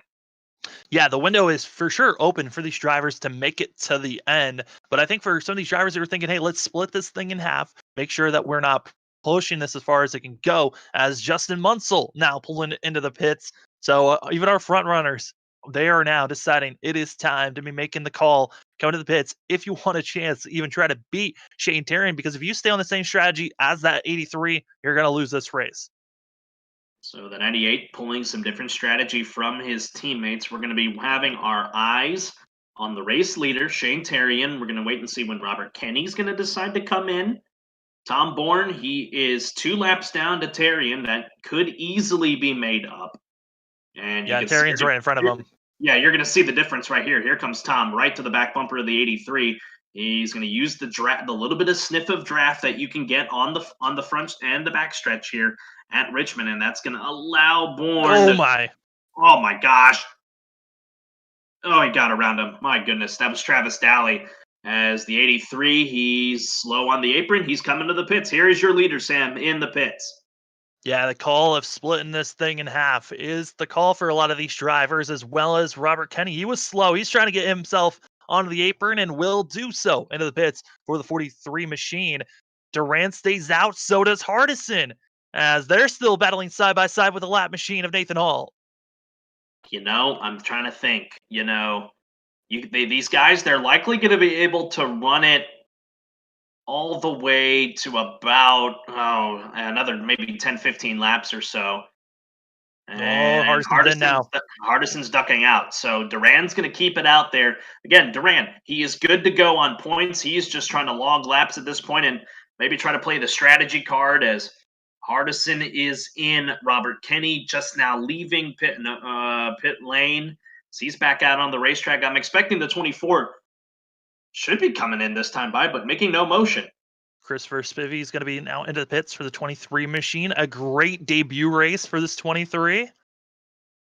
Absolutely a great debut race for Christopher Spivey in that number 23 as he's heading to his stall right now. The eyes are on Shane Tarrion right now as he is 4th on the same lap as the leader right now at the moment, David Durand. I'm at a loss right now. I don't know what the strategy is here for this 24. The 3, I was going to say the 8, but the 8 is in now. Yeah, I mean, I think for David Durant, it's stay out as long as they can. He knew he wasn't going to win by pitting similarly to everyone else. So just stay out until you have to come to the pits, have so much fresher tires that And you here he possibly comes. could run down everyone else, but he's only going to be having about 3 lap newer tires, and it was going to be a struggle either way for this 24 machine. Mike Tellier going to be staying out, trying to get a lap lead, and will do so for the 3, and he'll be staying out. Now, the furthest and other drivers are still out there on track. The 69 of Derek Schilling, he's still out there with that wounded 69 machine, and he's now pulling it into the pits. The gap between Terrian and Munsell is 6.5 seconds. So and then the gap between Munsell and Kenny is 8 seconds. So this is really Shane Terrian's race to lose at this point. Tellier just holding out, hoping for a yellow to come out and for it to benefit him, quote unquote, as he's still logging laps. There it is! Yep. There's the caution! And Shane Terrian and Justin Munsell, they are going to be in the lead lap, giving Robert Kenny the lucky dog position. Everyone else looking for a wave around in this car that spun, Philip Scott. Philip Scott in the 8, just saw him pop up on the screen, and I don't know if I jinxed it or not, but that's our 5th caution. Let's quickly go back. Philip Scott decided to go drifting into corner number 1, and that's been the tricky spot all race for a lot of these drivers. Guess the 8 trying to get his Tokyo Drift on here, heading into 1. And Brandon King just ahead of him here. Yeah, he kind of way overdrove that. Actually, the 89 got a piece of that with the 8 trying to dive bomb it into that corner. Yeah. Man, you don't really see dive bombs at Richmond, with the way this track is. And really, I don't know. I'm trying to think of places you could think. Usually, you see the dive bombs at 1.5 miles. We saw Carl Edwards do it back in 2008 on Jimmy Johnson at I believe it was Kansas. We saw that dive bomb. Obviously, didn't work, and Philip in the 9th spot tried to do the same thing.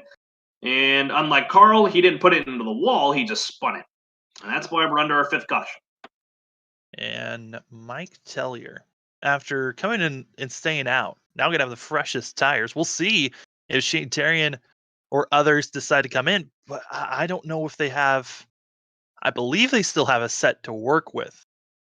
As Tom Bourne going to be coming into the pits trying to get repairs done for that 54 machine. Munsell comes in. Yeah, I think this is a great call by Munsell, leaving our leader out there all on his lonesome with 8-lap, basically 7-lap old tires that have been worn on green flag conditions. And it's looking like the only guys going to be getting a wave around here is the 12 of Belmonte and the 14 of Hardison, are 2 winner go home guys. Whew. I mean, I think at this point they're just hoping that possibly a caution comes out that allows an early caution now that they're on the lead lap to try to then get fresher tires than what the other leaders are going to have.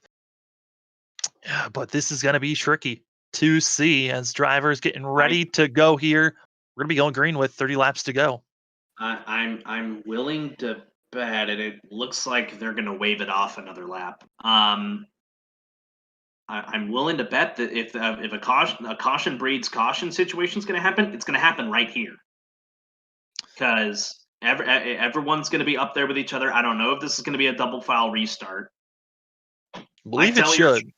It should be. Mike Tellier's going to be right up there, side by side with the 83. If he times it right, they're going to be side by side into 1. I don't know. I mean, we even saw back, I believe it was for the end of start of stage 2, when we saw Tom Bourne, Robert Kenny, and also Justin Munsell just take off together after communicating. And Shane Terrian and Justin Munsell, they're going to be in line on the inside. So honestly, we could be seeing Shane Terrian just get a launch, as we've seen every leader get, and Justin Munsell could be finding himself side by side for second place, or fully has already made the pass. Tom Bourne still trying to get damage repair, as right now 3 laps down for the driver that was trying a different strategy, just did not work out. But we're going to be double file. Lights are off, as we're going to be going less than 30 laps to go, and we go green. Reminder, folks, Robert Kenny is going to start tail end here as everyone else is trying to get their wave arounds, get back to the back end of the field here. Here comes the 12 to the 14. Oh, the 12 and the 14 might have a launch here on this restart here. As here we go. This could be the money restart. Green flag back in the air. Oh, Munsell kind of spun the tires there slightly on that restart. That might open the door for Tellier, but no, it's not going to work. Side by side between the 98 and the 3. Move the 98 up the second. He's got a little bit fresher tires than that 83. We're going to have to watch here as they go into 3 and 4. Yeah, and it's honestly going to be chaos back behind our front three. As you talked about how Robert Kenny had to start at the end of the field, as Brandon King gets loose in front of the 34 and still trying to save it, able to save it. But man, these drivers back here are trying every move to try to make a pass, as some of them are battling for be the lucky dog, as Durand and Philip Scott are doing so, and then others are battling just to be the top driver 2 laps down. Belmonte to the inside of Nathan Hall. They're trying to pick these wave around guys, trying to pick their way through the slower traffic, get up to the front as fast as you can. It's just not really going to work for them as the 28 nearly pinched the nose off the 14, battling just in front of them with Robert Kenny, Philip Scott, Derek Schilling, and Christopher Spivey. That's a dicey situation waiting to go wrong as they're double file. 26 laps to go. Here at the line is lap 215 is on the board. Shane Terrian's opened up a half a second lead over Justin Munsell. Tellier's back a second and a half. Yeah, and Tellier needed a great start. He just has not been having the pace here for the first 30 laps for his setup. It really starts to come to its own after about 40 laps. And so Mike Tellier, he's just a sitting duck in third place, as Robert Kenny finally able to get by a couple of drivers. Now he's going to figure out how to get by this 69 machine. That 69's been a moving pick really all night long, as the 34 is going to have a rough time trying to get around him. Schilling's trying to hang on to a top 10 here, one of his first of the season, if I'm not mistaken. Haven't really seen him out here at the front as much. It's a small field, so that's probably why. Meanwhile, Belmonte and Hardison, their chances of getting into the playoffs, it is slipping away as the laps tick off the board. No caution has come out yet. So the tires are starting to burn off on these guys, so it may not even matter if a yellow comes out before we get back to the checkered flag. Also, the battle for the lead, that is also ensuing right now. Less than 2/10. Justin Munsell, he's right there on the back bumper of the 83 of Shane Terrian. And Terrian trying to get this Sub-Zero machine another win, trying to get the most of the regular season. Had 3 coming into today, tied with Mike Tellier, trying to make it 4 before playoffs. Munsell, he's trying to get his second win, and it would help him tremendously for playoffs. Here we go, Sam, side by side. Here comes the 98 Tahoe Toyota of Justin Munsell, a little bit tight off of turn 2, but they'll still be side by side going into 3. What's the 83 going to do here? Is he going to pinch his teammate? It doesn't look like it. He gives him the space, gets a good runoff exit. Here they go back into 1. I think Munsell's got the better run here. Yeah, these guys are going to battle hard, but watch out. This is what I was talking about Tom Bourne. Back off and then get the run out of the corner. Here comes Shane Terrian to the inside, a little loose, but still there. Oh, he's going to run up into the 98, made contact with him, and that's going to run the 98 up into the trouble, but it got him a good exit. Here comes the 98, way up along the wall. 20 laps to go. These guys racing like it's the final lap, and around the outside, the 98 keeps the lead. Well, here's the thing. They could run like this. They're only running about a 10th or more slower than Mike Tellier. And Tellier, it's going to take them practically the whole entire rest of this race to try to catch up to these two. 1.6 seconds now as our front two are finally single filed out and able to run away from the 3 machine.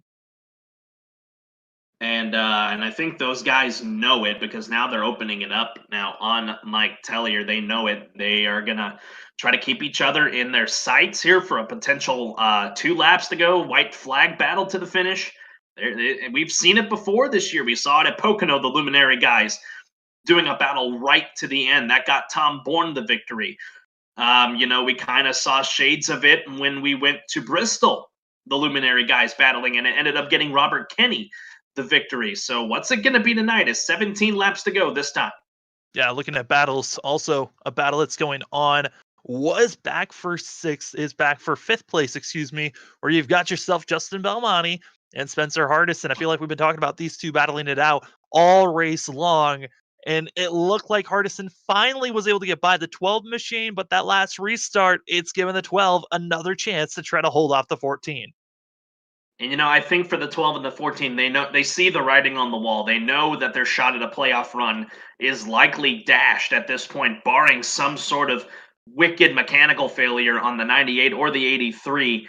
Their shot is done. So these guys are just going to be racing hard for just glory and bragging rights at this point to say that, hey, I got a top 5 in the final regular season race in the Clutch Drop Cup Series. So watch Belmonte here to race the 14 hard. Yeah, and Travis Daly just getting out of the way of our leaders, pulling that 15 machine into the pits, and this is kind of just throwing the white flag. It's done for Travis Daly's chance to get himself into the playoffs for that 15 machine. It was a long shot, and it is now up in smoke for his chances. But up front, still, Justin Munsell, Shane Terrian, they are within 3/10, and Shane Terrian might be trying to make the same move that we've seen him make multiple times of trying to make the pass late in a race. And you threw out a lot of great races where we've been seeing a lot of side-by-side racing and hard battles to the white flag. Also could throw Indy into that one as another great battle that we've seen. And Shane Terry now within 2/10. He is setting himself up here as we're coming closer and closer to less than 10 laps to go. The field is all spread out. No chances right now for a yellow. Here comes the 83 trying to get, I don't know. I know the bump and run is in the cards right now for the 83 Shane Terry, and we've seen it this season. We've seen it in other series here on FRN that we cover. Bump and runs that have gone right, gone wrong. Both cars loose off a 2. Yeah, and both drivers trying to figure out how to get the better exit out of 2. If you can get a great exit out of 2, you can really set yourself up into 3 and 4. 3 and 4 exit looks a lot more difficult because both drivers are going to be trying to pinch one another. But here we go, Shane Terrian. He's going to be trying to set it up. He's trying to get a little bit slower, gets a little bit lower through the exit of the corner, getting the momentum, just not close enough to try to make a pass here yet. Now he's got to lay in wait. He can't wait too long, but he needs to maybe start setting Munsell up with 3 to go. That gives him enough time to try and make that pass. Maybe even 4 to go to give yourself some insurance to try and hold off the 98 if you pass him before the white flag. 10 to go, Sam, as they hit the back. Yeah, and right now, I think if you're going to be making the bump and run move, you got to make sure, and it's kind of well known, if you're going to make a bump and run move, make sure you get it done, and that driver has no opportunity to come back and utilize the same move back at you. And I like the call that you were saying, 3 laps to go. But honestly, I would probably say 5 laps to go is the time that you want to really start making your charge forward, setting yourself up for that movement. Maybe wait and wait for that time to save your tires a little bit, and then maybe make that push. The other thing that these guys need to avoid, I know the gap back to Mike Tellier is kind of sizable. Don't wreck each other. And to the point where a caution doesn't come out and allow Mike Tellier to come into the picture. This was back in 2008 when Kyle Busch wrecked Dale Earnhardt Jr. at this very track with the car of tomorrow, and Kyle Busch didn't end up winning that race. I believe Clint Boyer took the win in that one. So what the 98 and the 83 need to do is not wreck each other. And right now, Munsell is gapping that 83. Also, an update for the battle that was going on for 5th place. Spencer Hardison finally was able to make the pass about 2 laps ago, and it's just been gapping himself yellow, though, as it's going to be, or it's going to be the 23 and the 69 making contact. Oh, boy. Oh, it looked like Schilling might have tried to cut off the 23. Oh, nope, the 23 might have just got fed up. It looked like there was contact where the 23 came up just a little bit on the entry. We're gonna have to look at this as, oh, well, this changes everything. I know that's something you don't really want to hear, but this does change everything. Watch the 69 here, getting passed by the 15. Here comes the 23 of the young gun, Christopher Spivey, goes inside. Wow! Just turned dead right. Yeah, it looked like he had the chance to make the pass cleanly, and then I don't know if something broke or if he purposely kind of might have gone up a little bit, but both drivers basically ruining both their days that were already just on the edge of just terrible. As that's brought out our 6th caution of the night, and all our lead lap guys are in the pits. And I'm not surprised by this. Except Munsell. Munsell. Justin Munsell might be out of tires possibly here. But he's on 27 lap old tires, and that is not good. Means that he is No. going to be a sitting duck to the rest of the field that are going to have sets of tires to work with. Shane Terrian, Mike Tellier, I think this helps the three the best for him to have a shot here with a couple of laps to go. Lucky Dog is going to be going to David Durand in the 24 machine, who's going to be back on the lead lap, but at the end of the line. The inside line here is going to be Justin Munsell, Mike Tellier, and Spencer Hardison. The outside line will be Shane Terrian and Robert Kenny, and then a lap car behind them. So, total of 7 cars on the lead lap also. Belmonte. He had an extended stay in the pits, so... Yeah, I'm going to go back and see. I think there might have been contact between the 12 and the 14 for Hardison to get this pass done for that position. Maybe a potential bump and run, but, we talked about it tonight. Mike Tellier, he's the best in the first 3 laps of a run. This is going to be 2 laps to go. If there's a chance for him to win this race, it's right now. Yes, there was contact between the 12 and the 14 back on lap 232. So, not sure how that's going to hurt, how it will hurt the 14. It obviously hurt the 12. The 14 did not have an extended stay in the pits, a little slower than the leaders, but oh my. I'm watching that 14 here on this restart. He's been really good on restarts. But he's got 4 cars to go through, and they're arguably the class of the field. Yeah. As I'm watching here, I think we're going to go 1 over the limit here. I think this is going to be an overtime. This is going to be an overtime finish. I believe we get 2 attempts at a green, white, checkered. Because it is, the pace car lights are still on. We are waiting to see. Looking at the drivers so far, I believe everyone has now used their final sets of tires. So this is it. Justin Munsell is stuck with 29, about to be 30 lap old tires compared to the rest of the field. And you are right. 2 attempts at a green, white, checkered here, folks. First attempt. Going to be set and marked here. So I want to give you an update on our ticker that's going to be above. That is not going to be live updated every single time they cross the line. Then it will be updated then. So we're going to be watching these drivers on screen and seeing how they're moving, because this is going to be a lot of shaking up could possibly happen. And with the fact that Justin Munsell's on such older tires, someone could get fed up on the fact that he's slowing him down and could be moving this 98 machine. Hold your breath, folks. This is it. Final regular season race of the Clutch Drop Cup Series is going to come down to this. 2 laps to decide this. Munsell, Terrian, Tellier, and Kenny, they're all in. Munsell spun the tire, and it's going to hurt the 3 of Mike Tellier. Oh, my goodness. Tough break. That's going to allow Shane Terrian to get away for now, but Robert Kenny is going to be right there with his teammate. Munsell's going to make contact with Spencer Hardison, and it looks like Tellier has no front bumper. We'll see how the 14 car wants to adapt there. But up front, it's going to be Shane Terrian coming to the line, and it's white flag in the air. We're racing to the end. Robert Kenny going to try and do what he can to try and run down his teammate, looking for his 2nd win of the year. I just don't think it's going to work. The battling for the Tellier around. Hardison's going to get 3rd likely, but it's going to be Shane Terrian. He's going to get his 4th win of the year. Kenny trying to make a last move. Not going to work. The 83 wins at Richmond. Oh my goodness. What a dramatic way for this thing to completely go down. Spencer Hardison, we talked about how he was going to be a dark horse. He tried his darndest to get through, but that inside line just could not take off due to the fact of seeing that 98 spin its tires so bad. Tellier had nowhere to go, losing it and looping it. But Shane Terrian, like you said, 4 wins, the most of the season, beating out Mike Tellier, and now looking like the driver with the most momentum and the favorite going into these playoffs.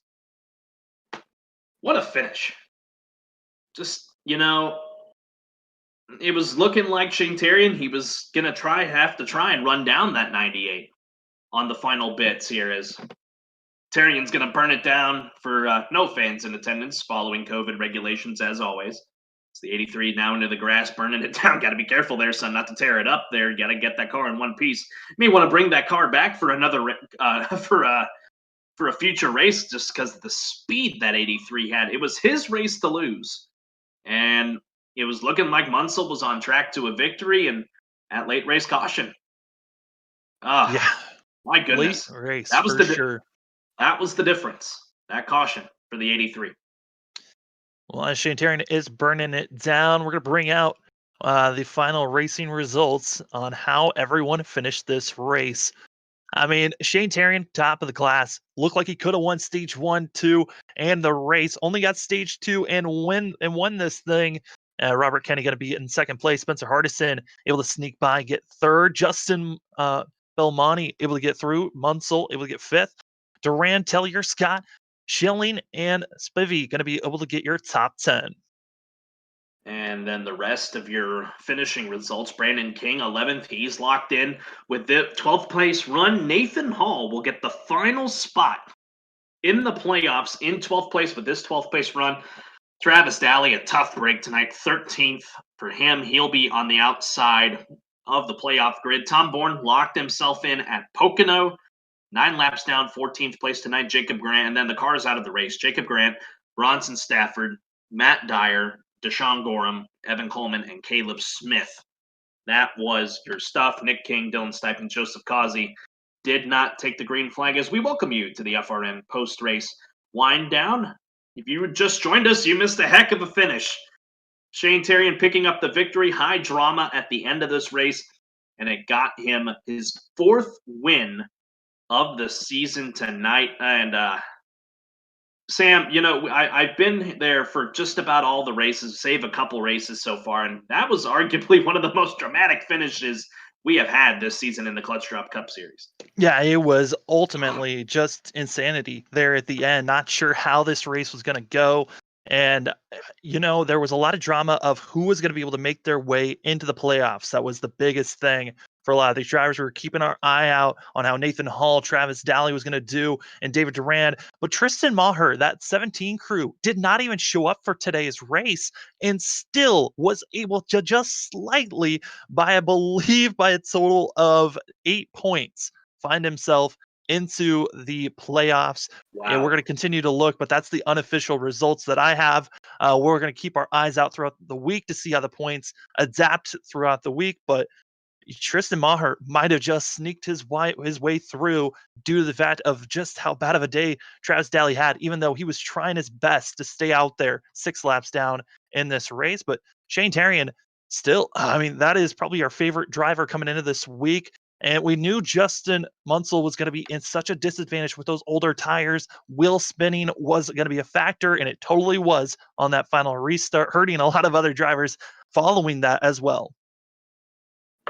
Yeah, to say the least about that. And Shane Taryn's got all the momentum in the world right now to going into these 5 playoff races. And so kudos to him, his 4th win of the year. I think we got our top 3 ready. Let's talk to the 14 of Spencer Hardison, who ended up 3rd out of all that mess. Hey, Spencer, this is Carlos and Sam in the FRN broadcast booth. You got us? Yeah, man.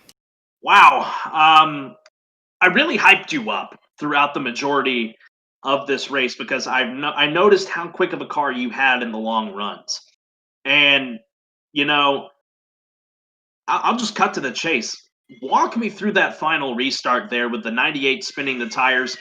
Did you have a lane potentially to try and go up and run down that 83 and 34, or were they just too fast? They were just too fast. I mean, Shane and Robert and all those guys, Bronson and all those guys on that team they're really quick. And I wasn't sure, especially in a green white checkered, that I had the speed anyway. Like you said, the long run is where I made most of my hay tonight. So no, I don't think I could have. Honestly, those last 2 laps were nothing but hold on and try not to get killed. Because like you said, the 98 spun his tires, and then he doored me coming off a 2 on that first lap, and then the 3 got out in front of me, and I hit him in the rear. So I got real lucky not to be caught up in any of that and to be here talking to you guys. Yeah, no, Spencer, I mean, re-looking at all the different accidents that were going on track, you were around a lot of it. You weren't the cause of any of it, but you were around of a lot of carnage there. How was it throughout just trying to stay mentally strong, even though there's so much carnage around you? Well, that was just another day for me, I guess, on iRacing.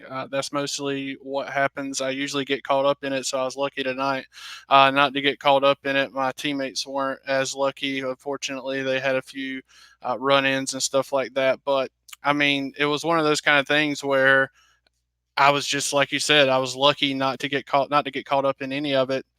And at the end of the day, that's just the name of the game, especially at these short tracks, is try to survive. I had some damage from a few different little, fender benders and stuff like that. I scraped the wall once, I think.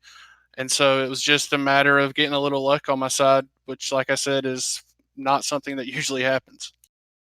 Yeah, Spencer, we saw that there were some drivers, you yourself, in the must win to get into the playoffs. And now that you're not in it, how are you feeling about these final 5 races? It's definitely going to be fun to watch and to definitely be a part of all these races. Like I said, guys like Shane and Robert and Bronson and those guys, Tom, they're really fast. And so it's going to be a lot of fun to be able to run these last 4 races with these guys. There's a lot of really talented people up and down the grid in this series. So it's going to be a lot of fun. I want to go out there and compete as hard as I can. I missed way too many races to be even in the conversation. I think we joined the series a little late after the start, so we were behind the 8 ball anyway, and then missed a few races, especially over the Christmas holiday. And so, I knew I wasn't going to be in the playoffs, and like I said, I knew I wasn't going to be able to chase down Shane or Robert or any of those guys tonight. So, just going to look forward to competing hard and maybe being able to pull out a few good finishes. Carry the confidence into some of these other series where we do run for points. Well, Oh no, you're good, Carlos. well, we both had the same idea. Spencer, what a drive for you, though. In the amount of time that you've been here, you've shown flashes in the pan of greatness. And, if you have the opportunity to run a full season next year, you'll definitely be in the conversation for a playoff run in season 2 of the Clutch Drop Cup Series. But before we let you go, we're going to get ready to talk to our top 2. The floor is yours for any shout outs. Yeah, just shout out Matt Dyer was cut out of the race early because of an issue he had, but he stayed on with me on the headset and kind of helped guide me through there, let me know whenever guys were pitting and all that kind of stuff to really help me get up to finish third. So definitely shout out to him and shout out to Evan Coleman. He unfortunately had a short night as well, but he helped with the setup a lot and getting the car ready. So definitely shout out him and Caleb. Everybody with our team. We work really well together, and so whenever stuff like this happens, it's not just an individual thing; it's definitely a team thing. So definitely shout out those guys. And shout out to y'all because, like I always say, FRN's the absolute best. We race on a lot of different networks or broadcasters, whatever you want to call it, and you guys always do a great job. So really appreciate it, and looking forward to the playoffs. All righty, that was your third place finisher, Spencer Hardison in the number 14 Barstools machine. Best of luck to you when we head to Kentucky next weekend throughout the playoffs. And if you find yourself in the top 3 in any of those races, we'll talk to you then, Spencer. You have a good night and Happy New Year. Appreciate it, guys. Yeah, shout out Barstool Sports too. They don't know they sponsor me, but they do. So really, Viva La Stool. Alrighty, and now we will bring in our second place finisher tonight. Wasn't expecting this, but a great run for the 34 of Robert Kenny. Hey, Robert, this is Carlos and Sam in the FRN booth. You got us? Yeah, I gotcha. Well, just from the I'll basically recap your race for you. You were one of the slower guys for Luminary. You kept yourself up there, kept battling, and when Tom and Bronson fell off, you were really the only competition at that point outside of Munsell to try and run down Terrian. And man, almost had him there, man. Almost had him. A second place run for you, regardless. Just run me through your run me through that restart. I asked Spencer this. Run me through that restart there on with 2 to go. Oh, for that last restart, it was basically time it and don't spin the tires. Because we all knew that Justin was on 20, 30, 40 lap old tires, and he was going to have a hard time getting up to speed. So I kept my eye on him, just kept pace, and once I saw him go, I full throttled, and me and Shane luckily got by him, and then Tellier got stuck behind him trying to save the car from not hitting him. And I knew I didn't have the speed Shane did, even though we run basically the same setups. Yeah, I gave it my all. I knew I couldn't drive it in as deep as him, but a second place at a short track, which I normally hate. I'll take that any day of the week. Yeah, I mean, Robert, it was certainly kind of a typical day for yourself where you're just waiting until the end of the race and then show up and be there in the top 5, top 3, and just getting a solid finish for yourself. Here today, I mean, you also had to battle your way. It seemed like a lot more during the first stage and then the second, and to the end of the race, you kind of were staying up front. How was that first stage of trying to find yourself up front? Uh, the first stage was kind of up and down. I tried staying up there with those guys, but I didn't have the same speed or the same entry speed as all of them.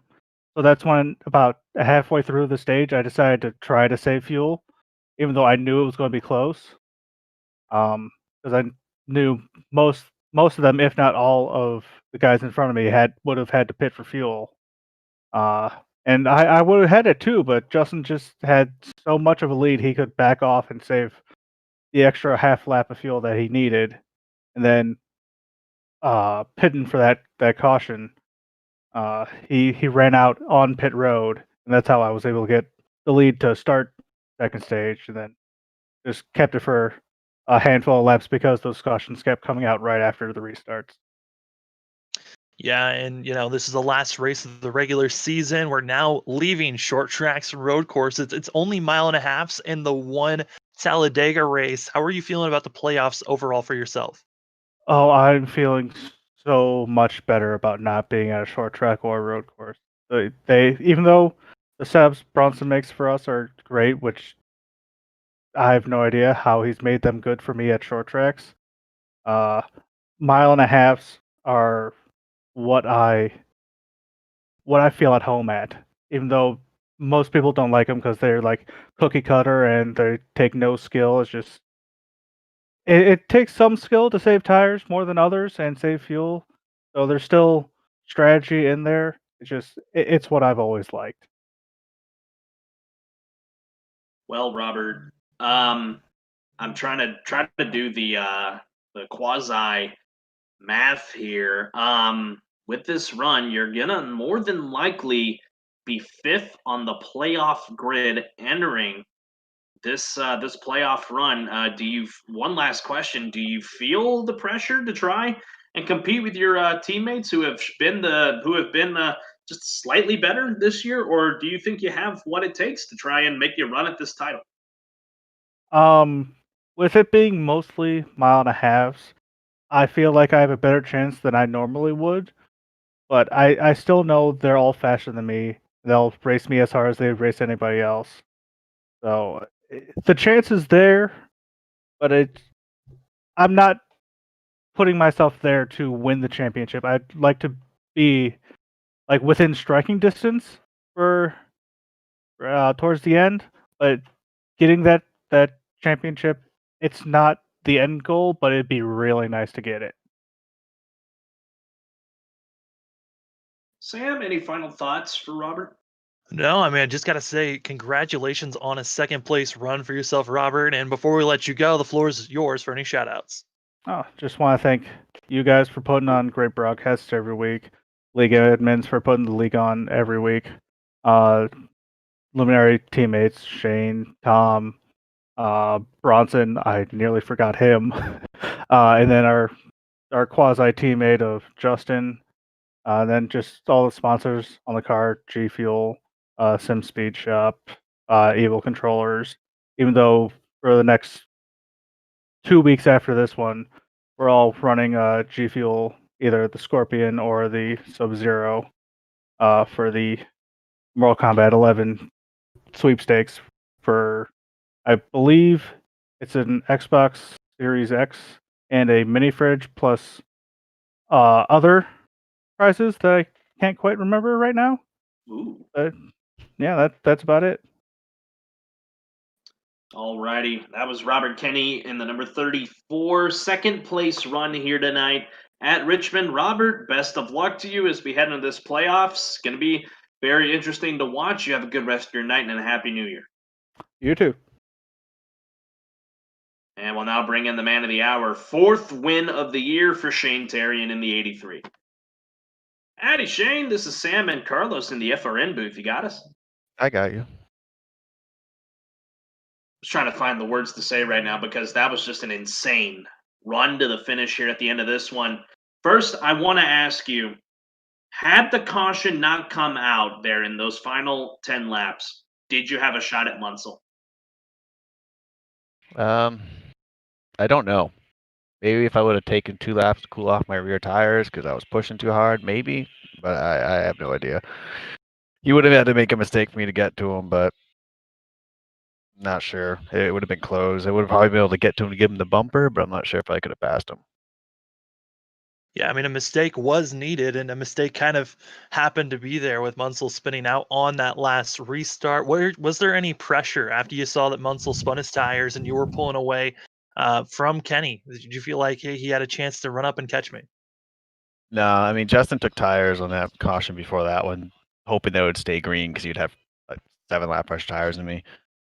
So when the caution came out, I was like, all right, I just gotta make sure I don't get passed on the restart. And so when he spun his tires, the inside line didn't go anywhere, so I was just gone. And then Kenny doesn't have the long short run pace, so I wasn't really worried, just making sure I don't screw up. And almost screwed up a little bit in turn 1, got my brake a little too hard, and the back end came around on me a little bit, but Kenny did the same thing, so it worked out. Also, I mean, I've been asking all the guys about this. How are you feeling about the playoffs? You're coming in with the most momentum, most wins of the regular season. We're no longer going to short tracks or road courses. It's all mile and a halves, except for going to Talladega. How are you feeling about the playoffs overall?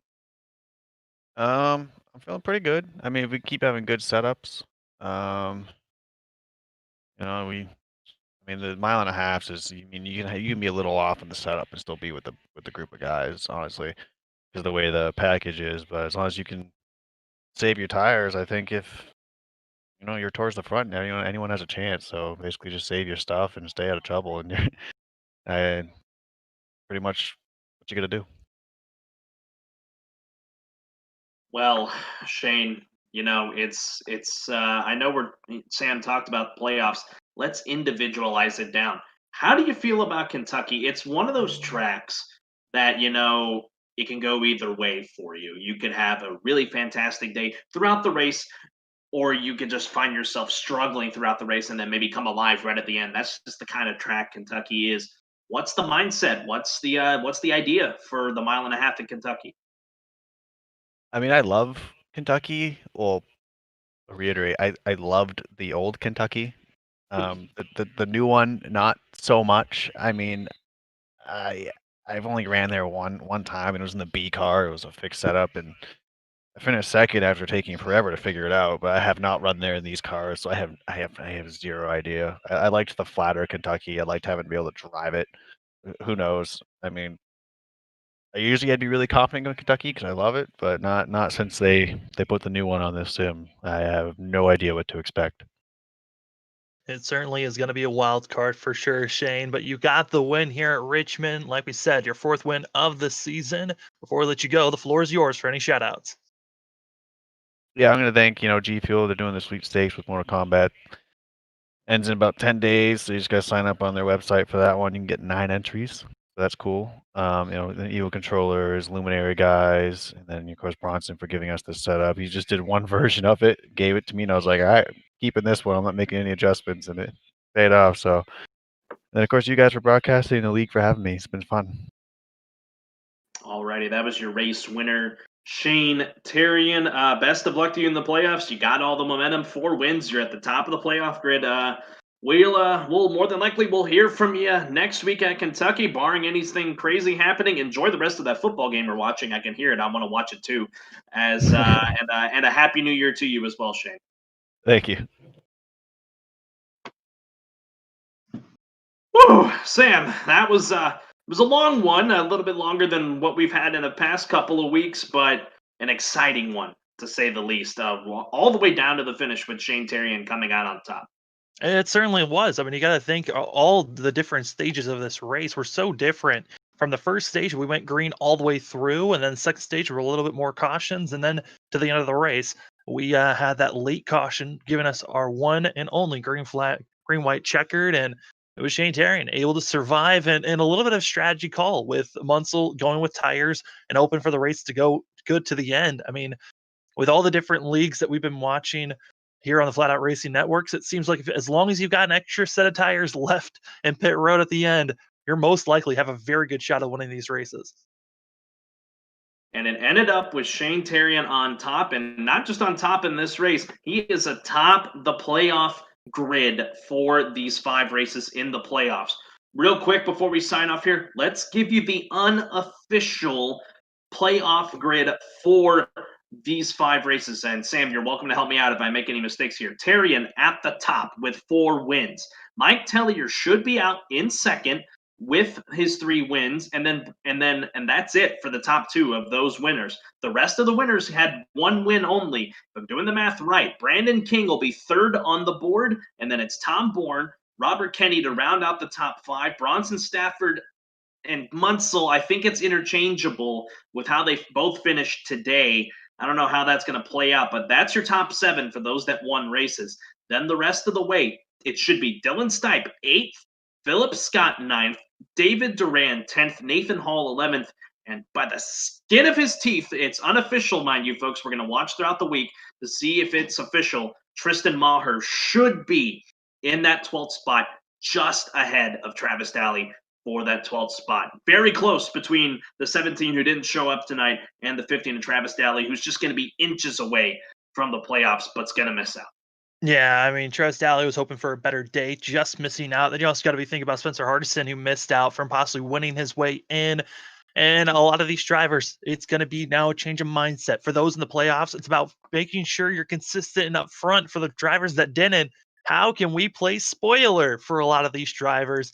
And, there's going to be a lot of talks, I think, for a lot of these drivers on, especially might be some penalties given out for some of the instances that we saw on course. And this is going to be a crazy week setting up for the playoffs. You talked about it. First race of the playoffs here for the Clutch Drop Cup Series. It's going to be at Kentucky. And that is going to be such an interesting race to see how these drivers can adapt. All 1.5 miles, except for in the middle of the playoffs. We go to Talladega for Super Speedway Racing. And I cannot wait to see how this thing is going to go down. I cannot wait either. Like Sam said, we're in Kentucky next week. But before we get there, as of right now, got 2 events for you guys set up on the Flatout Racing Network this week. Got an off day tomorrow on Monday, but on Tuesday night, 8 o'clock Central, 9 o'clock Eastern, G-Force, we talked about them tonight. Their Grand National Series is at USA Speedway, round number 9 in season 1 of that race, as that should be a fun one to watch. Again, 9 o'clock Eastern, 8 o'clock Central on Tuesday. And then the next night, Wednesday, 8 o'clock Eastern, 7 o'clock Central, the Dark Horse IndyCar Series, their season opener of season number 3 of their series, is going to be at Auto Club Speedway in Fontana, California. Don't miss it, folks. Going to be some great, exciting racing. And then, like Sam said, we're right back here next Sunday, same time, same great channel, January 10th for the first race of the playoffs, 9 o'clock Eastern, 8 o'clock Central at Kentucky Speedway in Sparta, Kentucky.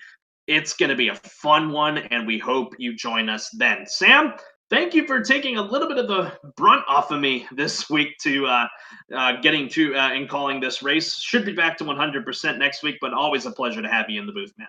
Oh man, it is always fun here watching Clutch Drop with you, Carlos. And yeah, I mean, more racing action to be seen. It's a new year. It's 2021. More racing action from us here at the Flatout Racing Network.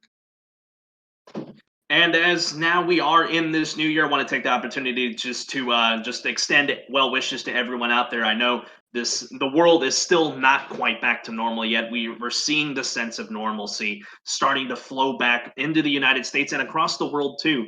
But just as a friendly reminder, lend a hand to somebody if they need it. We all need to help each other to get through this time of COVID, and the lights at the end of the tunnel I can see it, and I'm sure many others can see it too. Just continue to help each other as this time of COVID is going down. For Sam Dyer, I'm Carlos Zimmerman. Thanks so much for joining us here this evening. Once again, Shane Terrian for Luminary Racing, 4th win of the year, and it solidifies himself at the top of the playoff grid here in the Clutch Drop Series. Good night, and God bless from Richmond, Virginia. We'll see you in Kentucky next week.